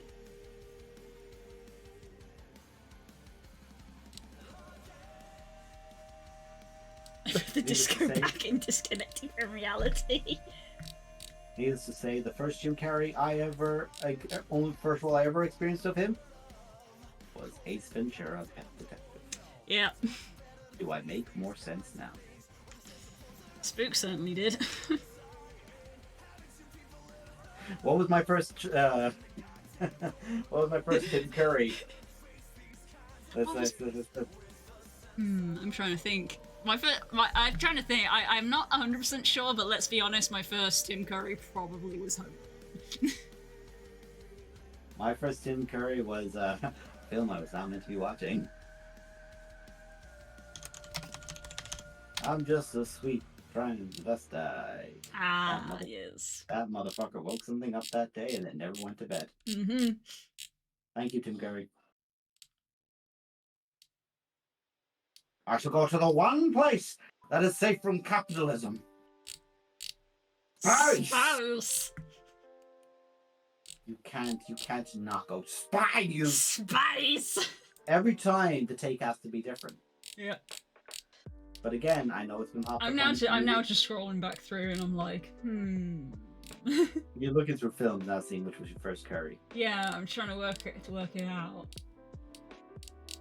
The one that people probably most remember the most prominently was The Night of Thornbury. Because, of course, most of us grew up with that. For me, I don't think it was my first, but the one that I remember the most is, as is talked about a few times on stream, I'm very much into audiobooks. And the series of unfortunate events were very big around like the time I was in school. But I couldn't really get myself to read them, so I got the audiobooks. He narrated the audiobooks. I love listening to them. Audiobook narrated by Tim Curry. Mwah. Chef kiss. So good. But I feel like there was another one. What was it? Oh, Fern Gully. What? Yes, we talked about Fern Gully earlier. Muppets Treasure Island as well. Long John Silver, Muppets Treasure Island. That's a very early one. Yes. Again, it's because I was so young. It's hard for me to pinpoint what was the first one because he was in a lot. Yeah. Actually, now that Fern Gully got raised up, it might have been Fern Gully, which also explains a lot about me. Yeah, could have been Fern Gully. He's just been in so much.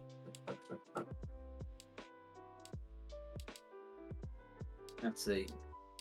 Got Game of the Year is Return Warrior. Was starting to mine some ore, and the door started singing a mining song.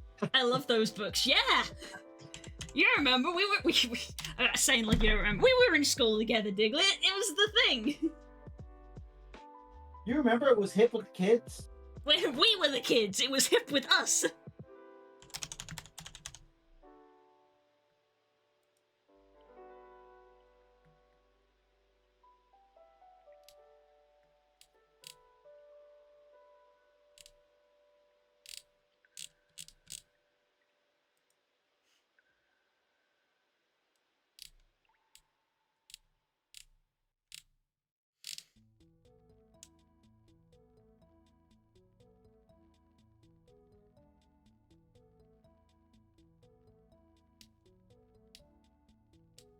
Stuck in a system.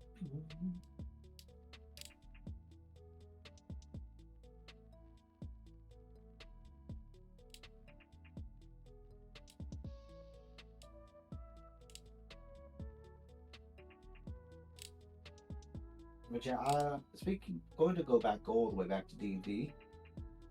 I did really enjoy creating my Get Yankee Doctor. Mm-hmm. Had a lot of fun with that. I was like, it'd be cool. I just thought to myself, I wonder if sitting this side a bit. Wait, I can do that. I'm the narrator. Yep. I'm gonna fucking do it.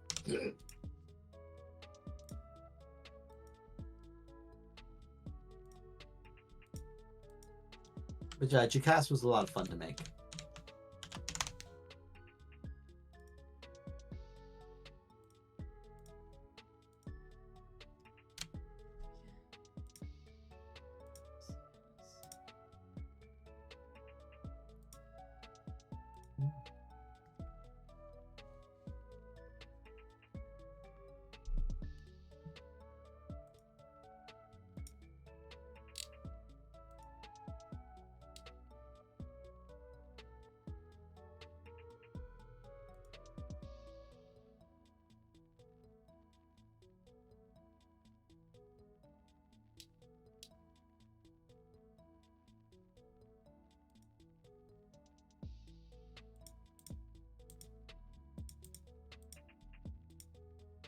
I did get a giggle when we were talking about D&D last, and someone mentioned like, is Destiny worse than Crumble Bottom? And I think it was Curls that just went, no, Crumble Bottom knows how to run a fucking business.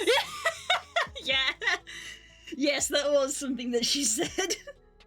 It's like, Crumble Bottom's terrible, yes, but at least he knows how to run a business. Yeah, I think I then followed up with, unfortunately, one of the things that made him scary is that he knows what he's fucking doing. Yeah.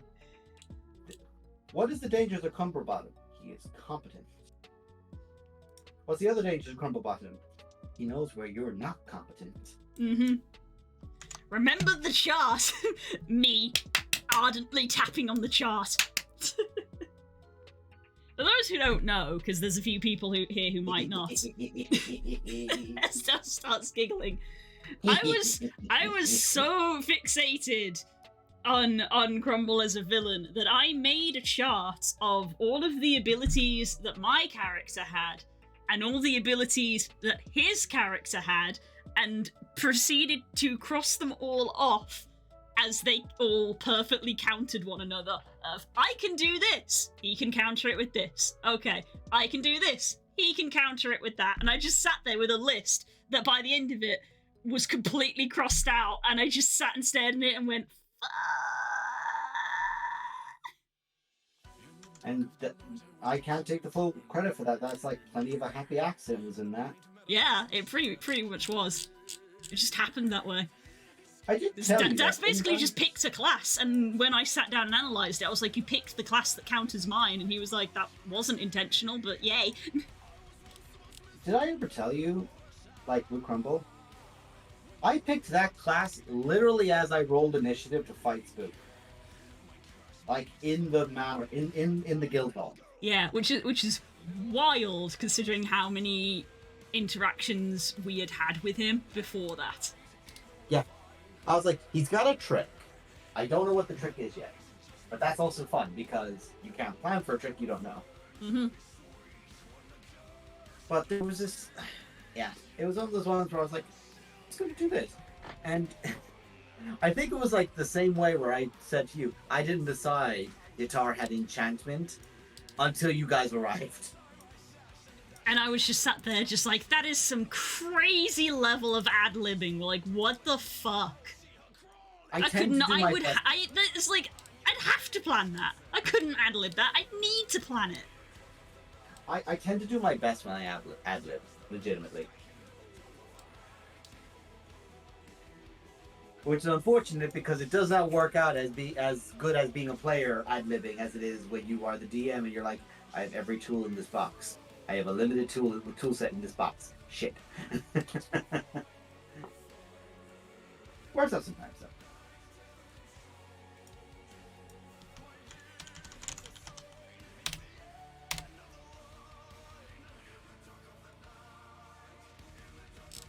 The only thing I had planned was when I decided, oh yeah, Harsh Knight's there, feeble-minded. The clock was legitimately just, Destiny's a prick. He has Harsh Knight come and dance once every day at this hour. That was it. The only thing I had planned was how much of a bastard he was. That's and so then good. It's like, and then it's the other one that was quite good was when Carl's like, oh yeah, I'm on site with you all day. And I'm like, he's made a perfect replica of your home with your family of your previous character. You can't react to right now because Carl's just screaming internally. She's like, hey, man. What's wrong? What's wrong? I thought we were throwing hands.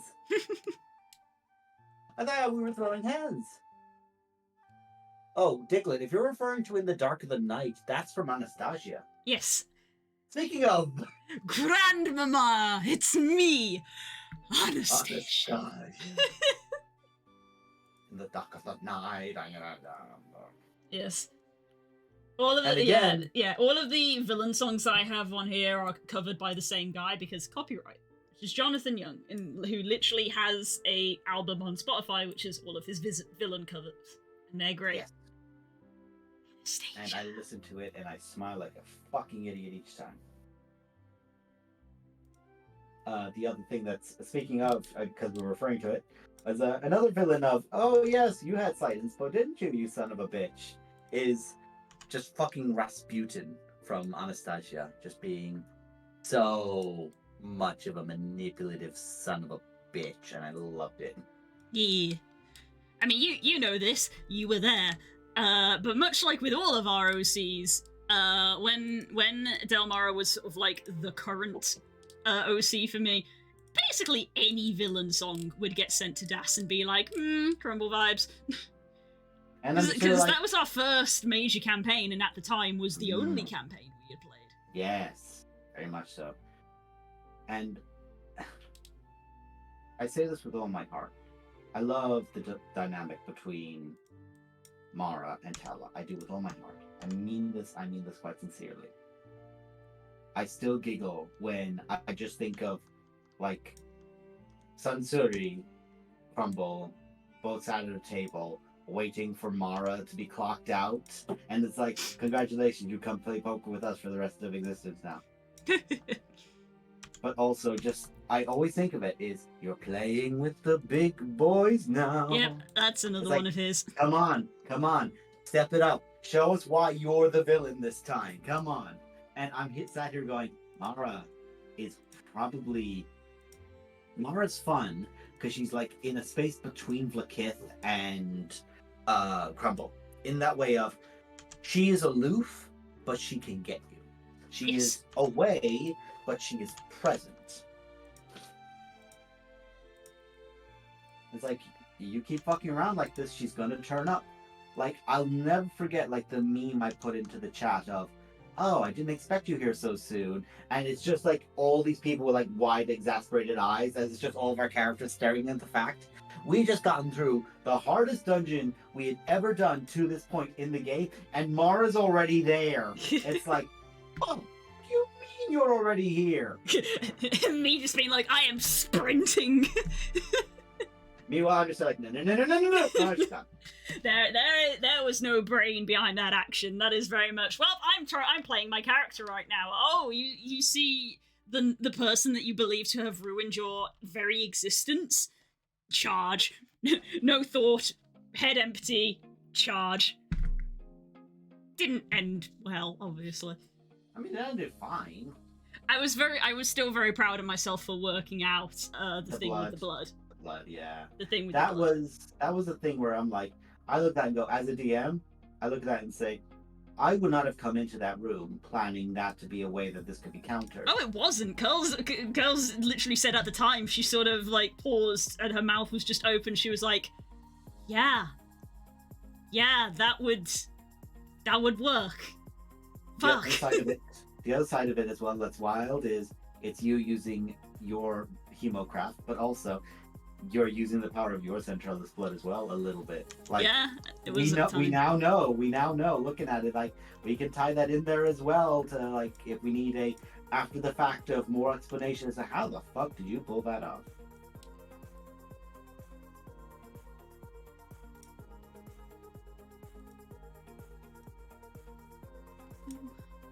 Speaking of Curls being a wonderful DM, I still, in my head, just from Fane's little private session he had where he got to like see Den Voss and everything else, and he said to Den Voss, I want to be better than my father. I want to be better for her than my father was for my mother. And you know, that was like kind of how he presented himself to like, look, you're literally the god of love. I'd be a fool not to ask. No matter what you say back, I'd be a fool not to at least check in with you, you know? Yes. Which, firstly, I liked to do because I was like, yeah, no, he's a sweet boy. He's like, no, literally, I have an expert. Hold on. But also then, Dan Voss's little chuckle, little side eye of, you don't need to worry about your mother. And I've literally had the Always is Sunny in Philadelphia moment in my head ever since of, did you fuck my mom? Did you fuck my mom? Here's the thing, though. I've told this joke to so many people. Every single one of them goes, haha, that's funny. When did he fuck your mom? When? Because this could be important. Yes. And I'm just there like, bitch, wait. Yes. No, I am very aware. That one line has sat in my fucking head for like 2, 3, 4 years now, whatever the fuck it's been. I think 2, maybe. I don't fucking know. Time isn't real. And I'm just out here going, wait a second, hold the fuck on. I need confirmation of this bullshit. This is going to be one of those things where I'm going to straight up, like, walk in to the Keeper of Secrets, look him dead in the fucking eye and say, okay, how much would it cost for you to find out who my biological father is? And he goes like, 6 billion. And I'm like, oh, fuck, it is. That's an answer. That's the answer I needed. Bye. That's the answer I needed, and I don't like it. Which, by the way, will never happen. The reason it won't happen, not the like confirmation or not, why it won't happen is Zal already used this trick on him. He's not gonna let us do that twice. He's too smart a businessman to let us do that twice. It's like, shit. Fuck. But also, here's the thing. He could put that price so high just because he's like, oh no, I'm putting this so high because I know you want the answer. Not because the answer itself is a secret. I just know how much you're willing to pay for it. And then I'm like, shit, he's right. Okay, how much? Because of course. But yeah, as much as I want to get my hands on Eddie, which it won't be my hands on Eddie. Eddie is going to get his hands on me and fucking strangle me. Mm-hmm. I'm very aware that I go into that fight and I'm just going to get my ass kicked for the entire encounter trying to tank the bastard. But I'm fine doing that. It's my job. I'm the tank. And as much as I love Eddie and I love everything that's happened for Pala and Mara and everything else, I'm like, God, I'm so excited for when it's my turn. Fucking hell, I'm excited for when it's my turn. Just because I'm here going, here is this fantastic play I'm watching. Here is this fantastic narrative I'm watching unfold. Mine's next. Shit. Shit in a way of, uh-oh, I'm fucked. And also shit in a way of, oh God, it's coming, it's coming, it's coming, it's coming. Ah.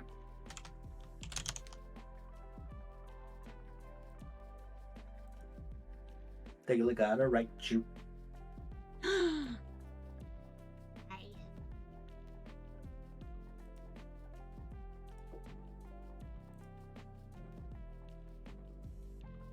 think this is done. Ooh, what's it? Oh, actually, folks in the chat, do us a favor. Give us a stretch, save, and water, please. I mean, you've called desk. it out, so you can redeem it. Oh, fuck, I will do. All right. I just have to roll towards my key fort to do it. Yeah, I went to bed. I got ready for bed last night, and I have a glass of water with me next to bed for all that kind of stuff. And I literally went, sipped it, and you know when you're thirsty and it's room temperature enough to be just gone? Slurp. Just immediately, and I immediately filled up, drank another, and then I was like, okay, now I'm going to bed. And then you had to pee. At 6 a.m., but that's fine because that's when I get up for work. Oh. I've been saving. Yeah. Yeah. Wow, this was a complicated sprite. If you don't mind my asking, because I do see that it looks like it's quite a complicated sprite. What is it? Is it meant to be like, say, two trees and like vinage connecting across them? Yep, hang on, I'll be right back. Yes, to answer your question, it is a vine bridge. Diglett, I appreciate the meme. Don't abduct her while she's trying to answer my question. That's very rude. It's for the bit. It's for the bit. My dear, you abduct her when it's my time to say you may abduct her. No! I was busy. Ah, tis a bridge. The bridge. Tis a bridge. Basically, this bottom one is the sort of is what I refer to as the compound sprite of this is how it's meant to look with all the parts assembled, and then this bit at the top is all of the parts.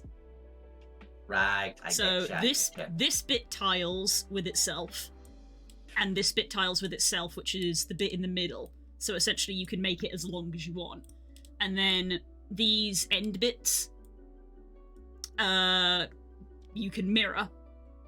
Hence why there's only one of them. So that, and that are the same. And they connect on either end. And this is literally the one that goes in the background, which the sprite can walk over. And then this one here is the one that goes in the foreground, so the sprite will walk behind it. Ah. So, yeah. It's like, yeah, it looks like a twisted mess, but it's like, well, it's supposed to, because how else is it going to support you? Sure. But yeah, that was a complicated one. You got it done though. Well done. Yeah. So, I realize I might never have told you this thing just because I'm painting away.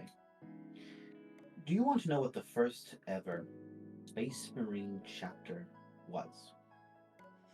And it's canon. It's canon that they're a chapter that has long since been lost to time, but they were honored heroes of a bygone era. The Rainbow Warriors. Rainbow, let's go. Plus the water going underneath it. Yeah, as well. There will be ground on either side and the water going underneath it. But yeah. Sorry, business first. If you're happy with that, I'll move on to the stuff we discussed in our meeting today. We had a business meeting because we're professionals. Yeah, the business meeting. We had a business meeting. Yep, move on. Awesome. Woo! This was a tough one. No. But yes, the Rainbow Warriors was indeed the first canon Space Marine chapter. And I love it. Hell yes. Because it pisses off so many people. Like, I can't give you an answer why. But there are people who try to, like, do the whole, oh yeah, you're just a tourist thing. But here's the thing. I've seen them, seen idiots try to do it. To the guy who originally did illustrations for 40K for Games Workshop. Like, It's just this guy was in here in sweet. the No. 80s. Or like somebody looking at Graham McNeil and saying, oh yeah, you don't know the lore. And it's like, this motherfucker wrote it. What you on, son? Bedtime for more. Really enjoy the rest of the evening. All lots of loves. Thank you, Diglett. I love you too. Yeah, Diglett. Take care, buddy. But yeah, needless to say, people are being silly, and everyone's just going. The people who have the most authority to rip a new asshole out of you are doing it, and we're all loving it. Like it's legitimately like those ones of people, like someone's going, James Gunn has confirmed Guardians of the Galaxy 4, and it's like, no, he didn't. And it's like, oh yeah, well, who's saying it? James Gunn. It's like, yeah, you're trying to contradict the guy who wrote it. Shush. Sad people, man. Just fucking enjoy the thing. Have fun.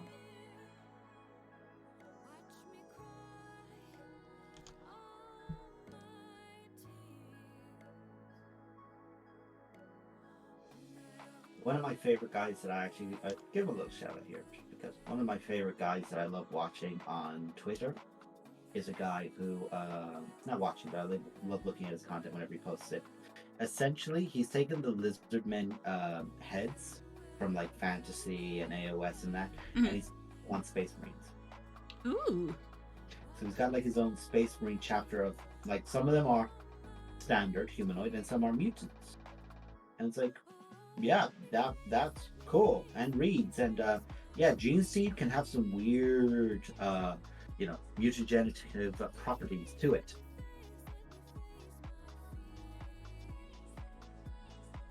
Hang on a sec. One moment.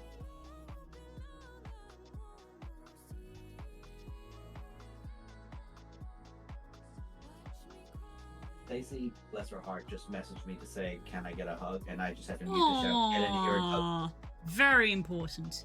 Very important. Mandatory. I love it. I must put down the toothbrush. One sec, headset's coming off.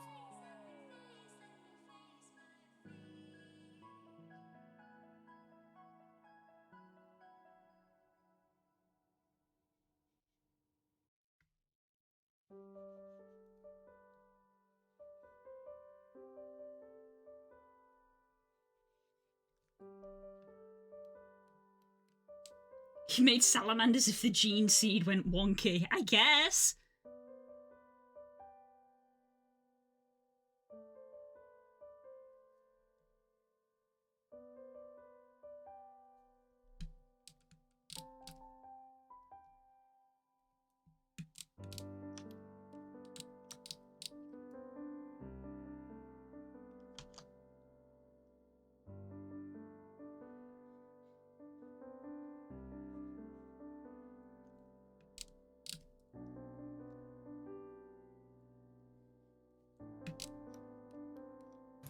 All right, bud. I'm gonna have to leave it there. Yeah, that's I fine. have to love you and leave it. So I'll chat to you guys another time. Stream behave while I'm gone, Yes. and Look don't forget different. to bully her to save. See you guys. Much love Saving, and enjoy saving. the rest of it. Thank you for giving me company, Das. Bye. Yeah. Bye. Bye. It's just you and me now, chat. Where?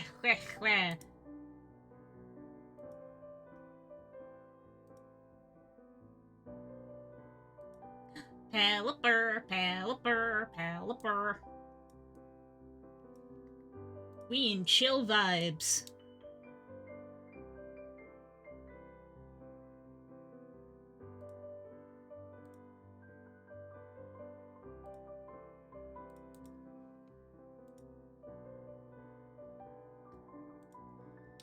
Do.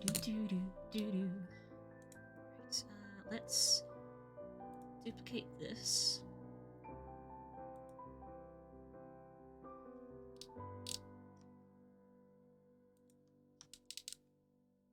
Let's go.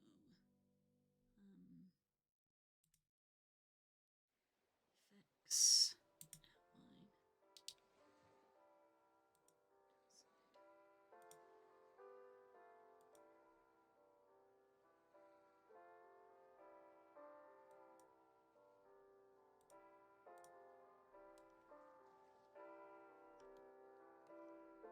Let's take the raft and go. Just the two of us. Huh? Just kidding. What's gotten into you? Effects. You're the one Outline. that's changed. Ray. It's gonna be nice and quiet. It's gonna be quiet now. As I concentrate.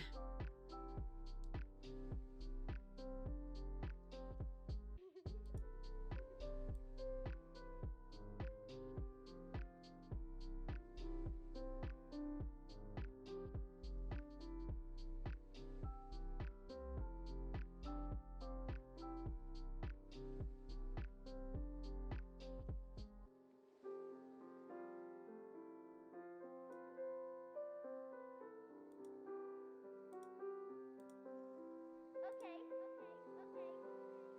We'll finish it together. I'll race you.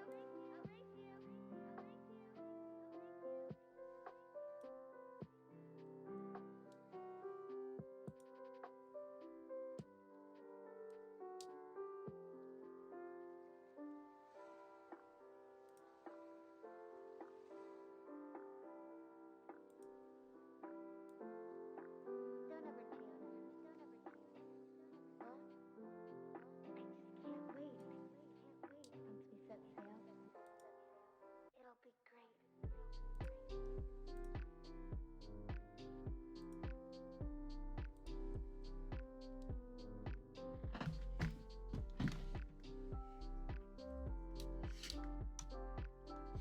Neat. I think it looks neat.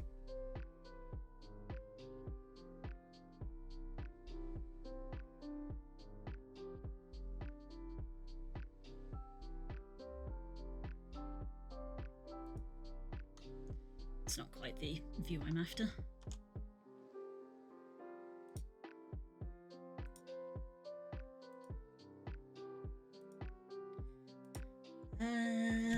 Sprites.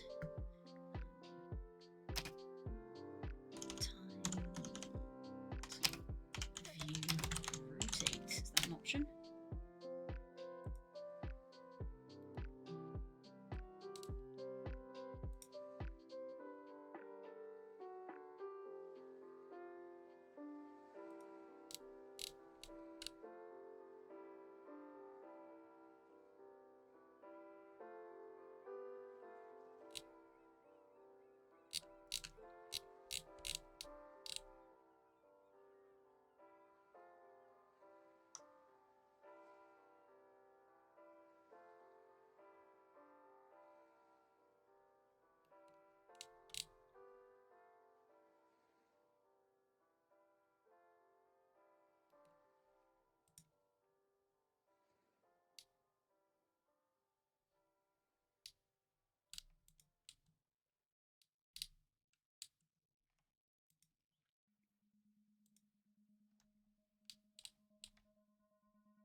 I never meant to be so bad to you. One thing I said that I would never do. A look from you and I would fall from grace. Let's just tweak this manually, I think, instead of trying to be fancy about it. Probably be easier. Do you remember when we used to dance? And incidents arose from circumstance. One thing led to another, we were young. And we would scream together, songs unsung. It was the heat of the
thinks you want it for yourself. Teenage ambitions you remember well.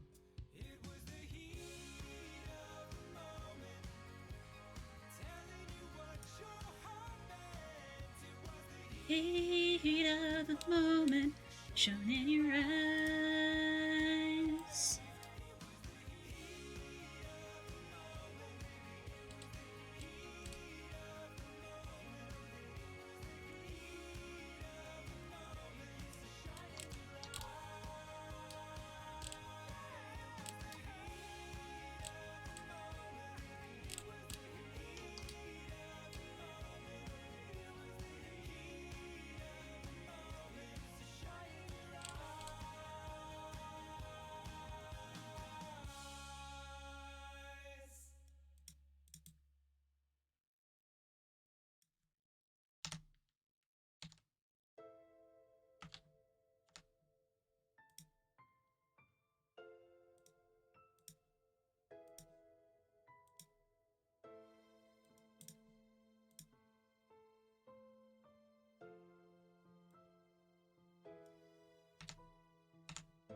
I don't like your little games, don't like your tilted stage, the role you made me play of the fool.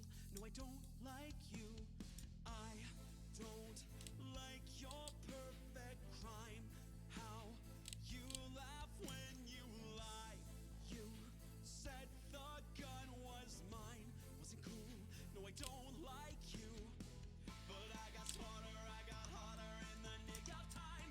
Honey, I rose up from the dead, I do it all the time. I've Got a list of names and yours is in red underlined.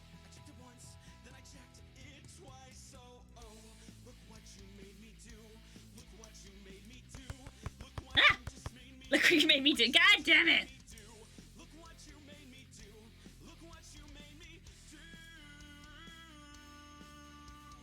I don't like your kingdom keys. They once belonged to me. You asked me for a place to sleep, locked me out and threw a feast. Oh, goes on another day, another drama. But not for me, not for me. All I think about is karma. But when the world moves on, it's one thing for sure. Baby, I got mine, but you'll all get yours. But I got smarter, I got hotter in the nick of time. Hi, boys. How's it going? From the dead, I do it all the time. I've got a list of names and yours is in red underlined. I checked it once, then I checked it twice. So, oh, look what you made me do. Look what you made me do. Look what you just made me do. Look what you just made me do. Look what you made me do. Look what you made me do. I don't trust nobody and nobody trusts me. I'll Be the actress starring in your bad dreams. I don't trust nobody and nobody trusts me. I'll be the actress starring in your bad dreams. I don't trust nobody. Think we're gonna delete this one.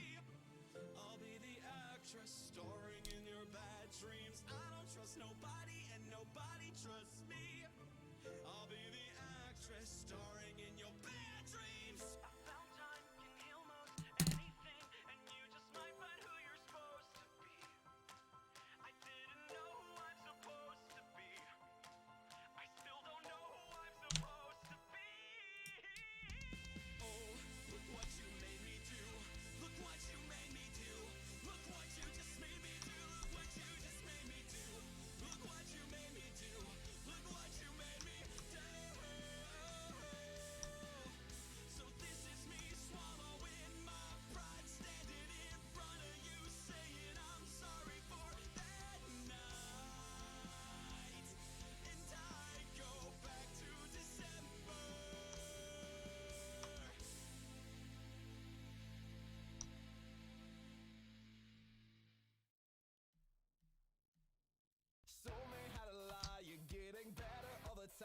Turning all against the one is an art that's hard to teach. Another clever word sets off an unsuspecting herd, and as you get back in a line, a mob jumps to their feet. Now dance, fucker, dance, man, he never had a chance, and no one even knew it was really only you. And now you steal away. Take him out today. Nice work, you did. You're gonna go far, kid.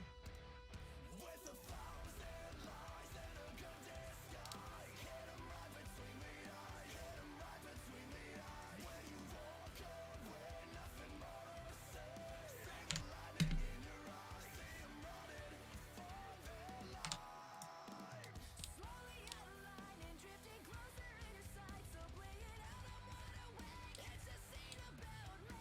There's something in your way, and now someone is gonna pay. If you File, save as. Sprite, this is round. Winner.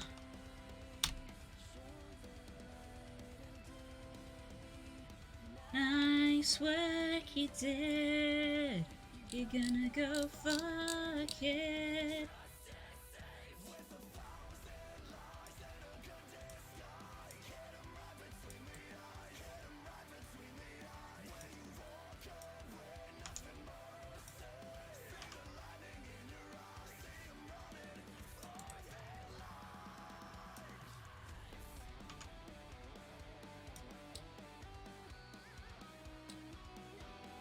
Looks good.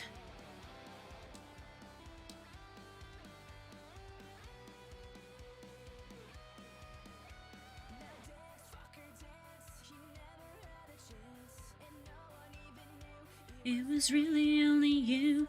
Dance, fucker, dance. You never had a chance. It was really only you.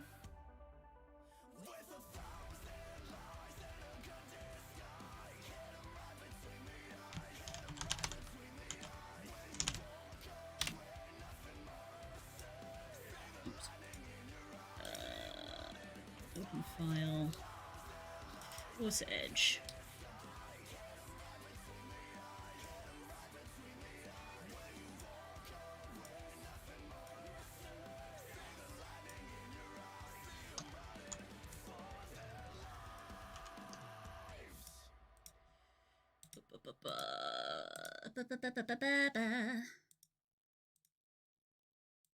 I ship it.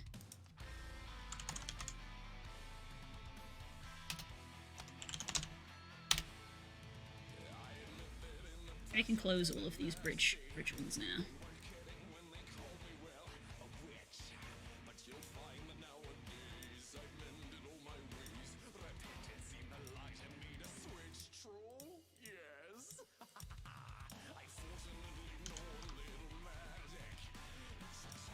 Save as.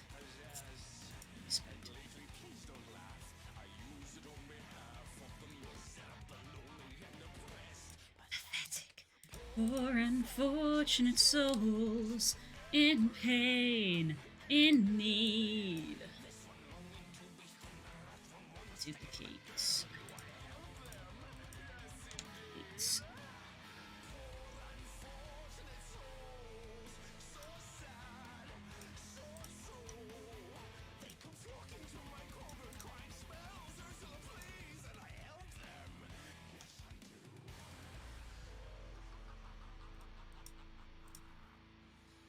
Now it's happened once or twice. Someone couldn't pay the price. And I'm afraid I had to rake 'em across the course. Yes, I've had an odd complaint, but on the whole, Pink. saint to those poor unfortunate souls. Round.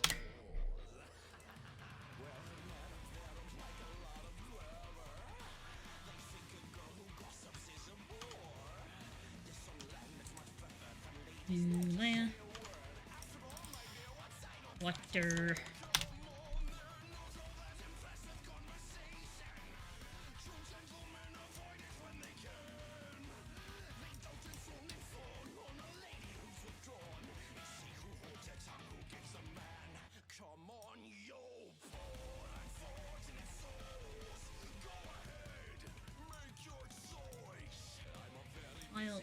save as a Sprite, and this is Groundwater Edge.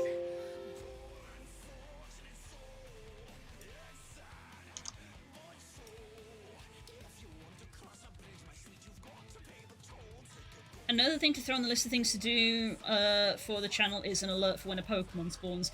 That is a thing you can set up, but I don't want it to...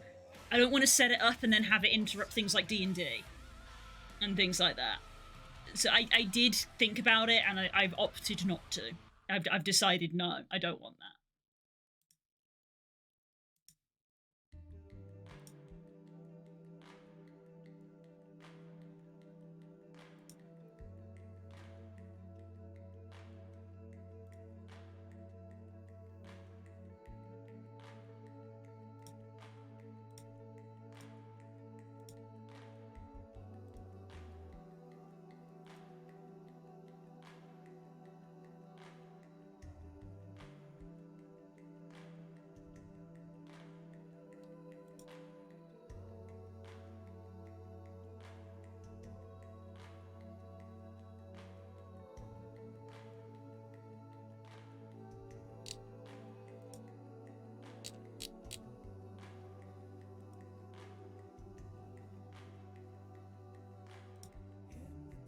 Just checking our messages.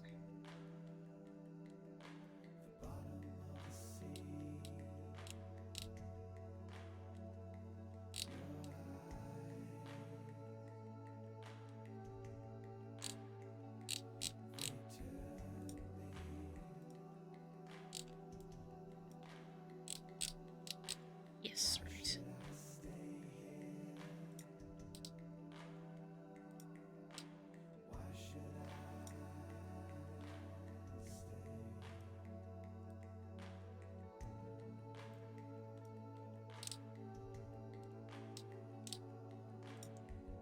Hmm.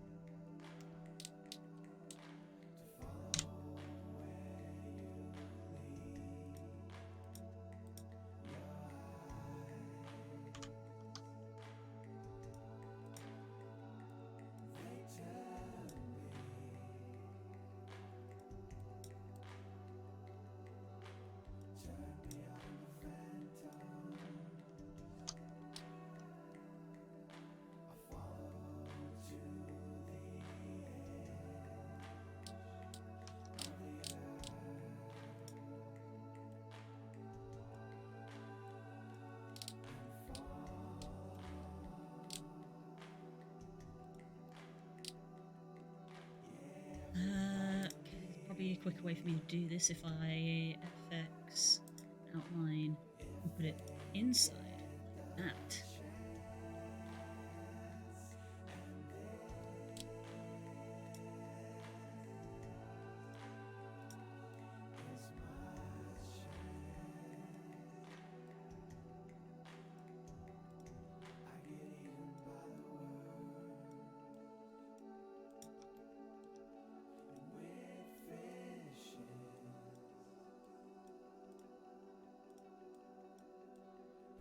Don't around the world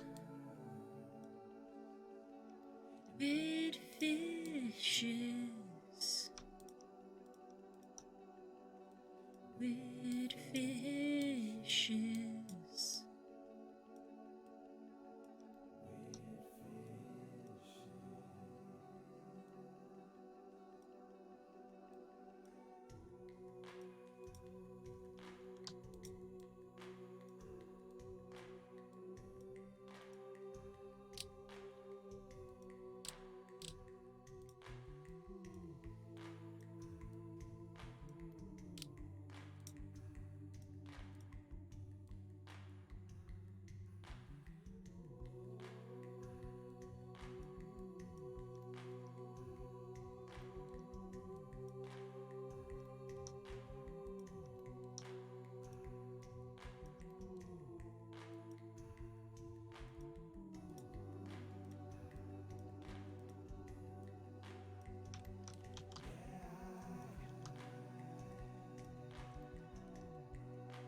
What's up, Sugar? Did you not hear what we were talking about?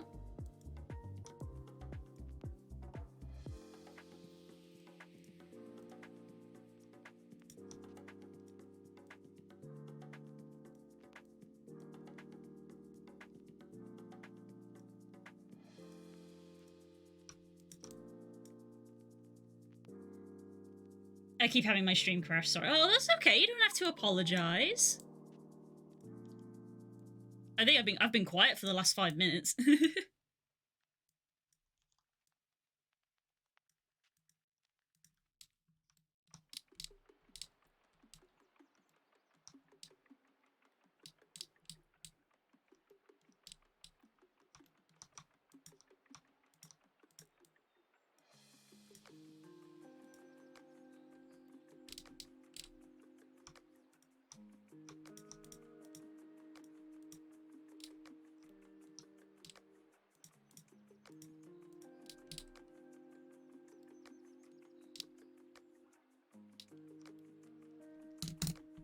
Liz on focus mode. She is. I'm sorry.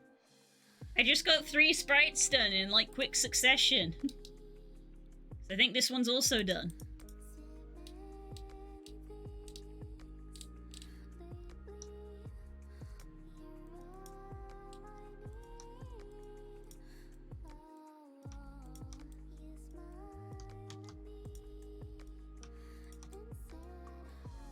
She said as I immediately noticed this bit that I missed.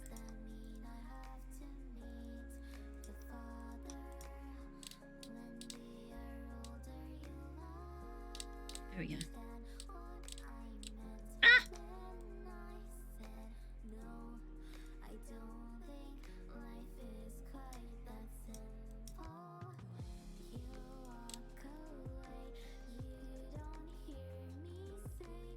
Please, oh baby, don't go.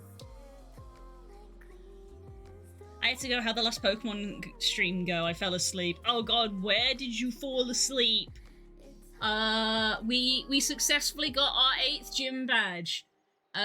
We went to go get Lugia, quote unquote, and we went to go do the story bit with the Kimono Girls. The Kimono Girls killed one of our party members.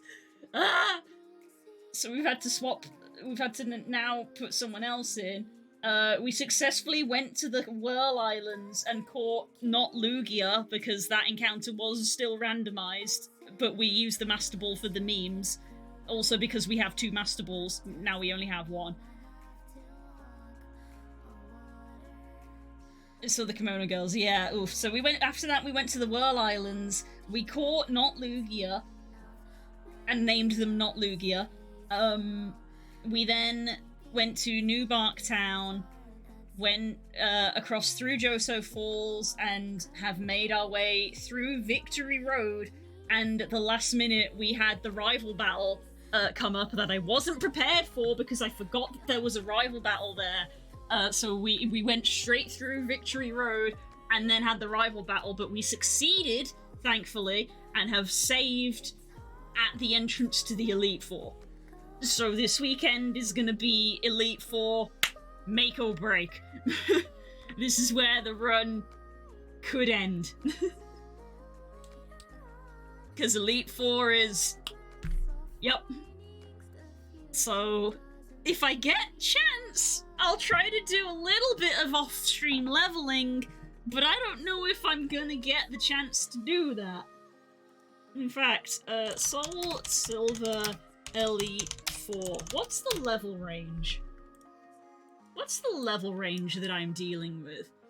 We start at 40, because these Pokemon are irrelevant, so it's the level range is all I can go off of. We start at 40 and go up to 50. So all I can do is level to heck, and then round 2 is not relevant. Yeah.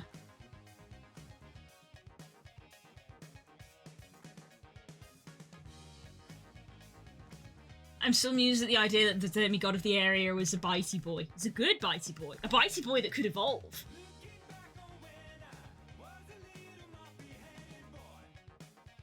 It's really messed up, as I recall. Yeesh.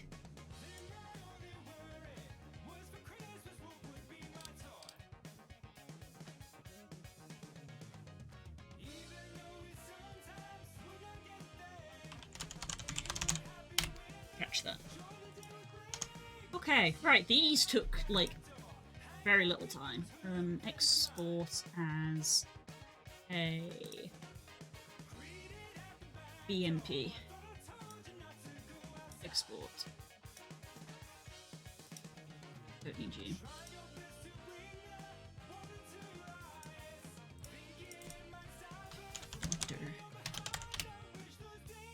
Save. File, export. Nope, nope, I need the pink turn on. File, export as. The speed with which I got these done is at least kind of making up for the amount of time I had to dunk into the bridge.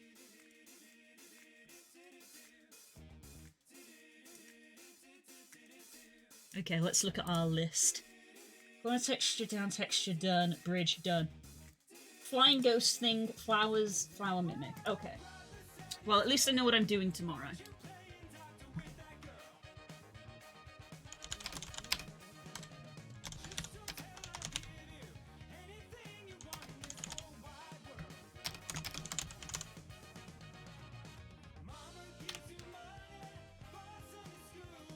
Come on, baby, mama needs a new Drifloon. There it is. Well done. No Drifloon for me.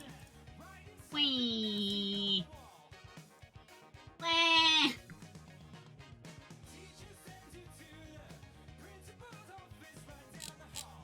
Rigged. It's rigged. Heck.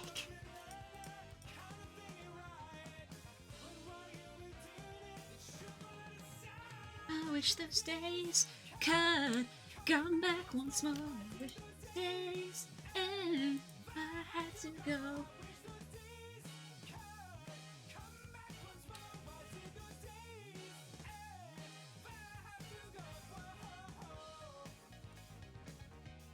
Okay, I am kind of done. I'm basically waiting for Bud to stick his head in and give a little thumbs up.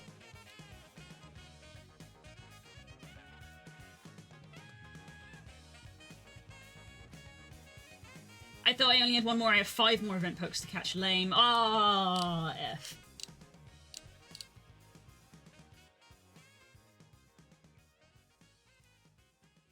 I still got a ways to go on that one, but the week has only just begun. I stream every day, basically, except Saturday. Because I need to have me time.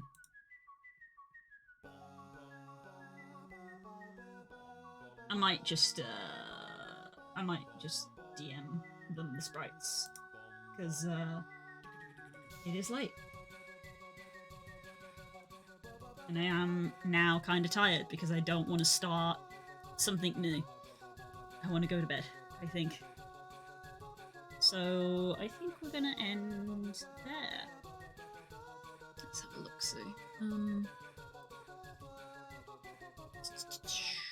Save this.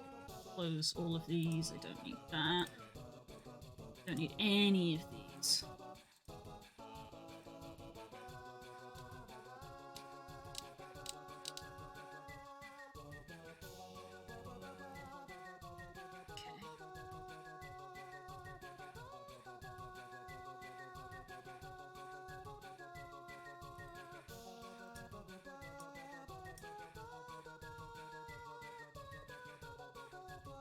Yeah. He's well into his work, so I think we'll wait.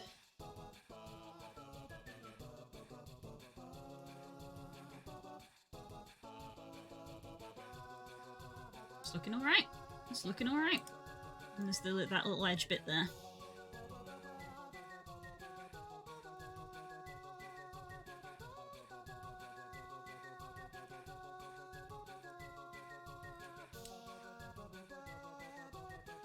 Looks awesome. Check out my sprites on my stream. Let's have a look-see. Oh, hell yeah! Hell yeah, I love that. You can see the little trunks of the trees, like, poking through at the leaves. Love that. Adds a nice bit of variance to it. Yes. Yeah! Man, look at this team. Let's heckin' go! Let's heckin' go! So hyped. Heck yeah. Hell yeah. Right. We've had a good thumbs up. I can safely go to bed. Woo!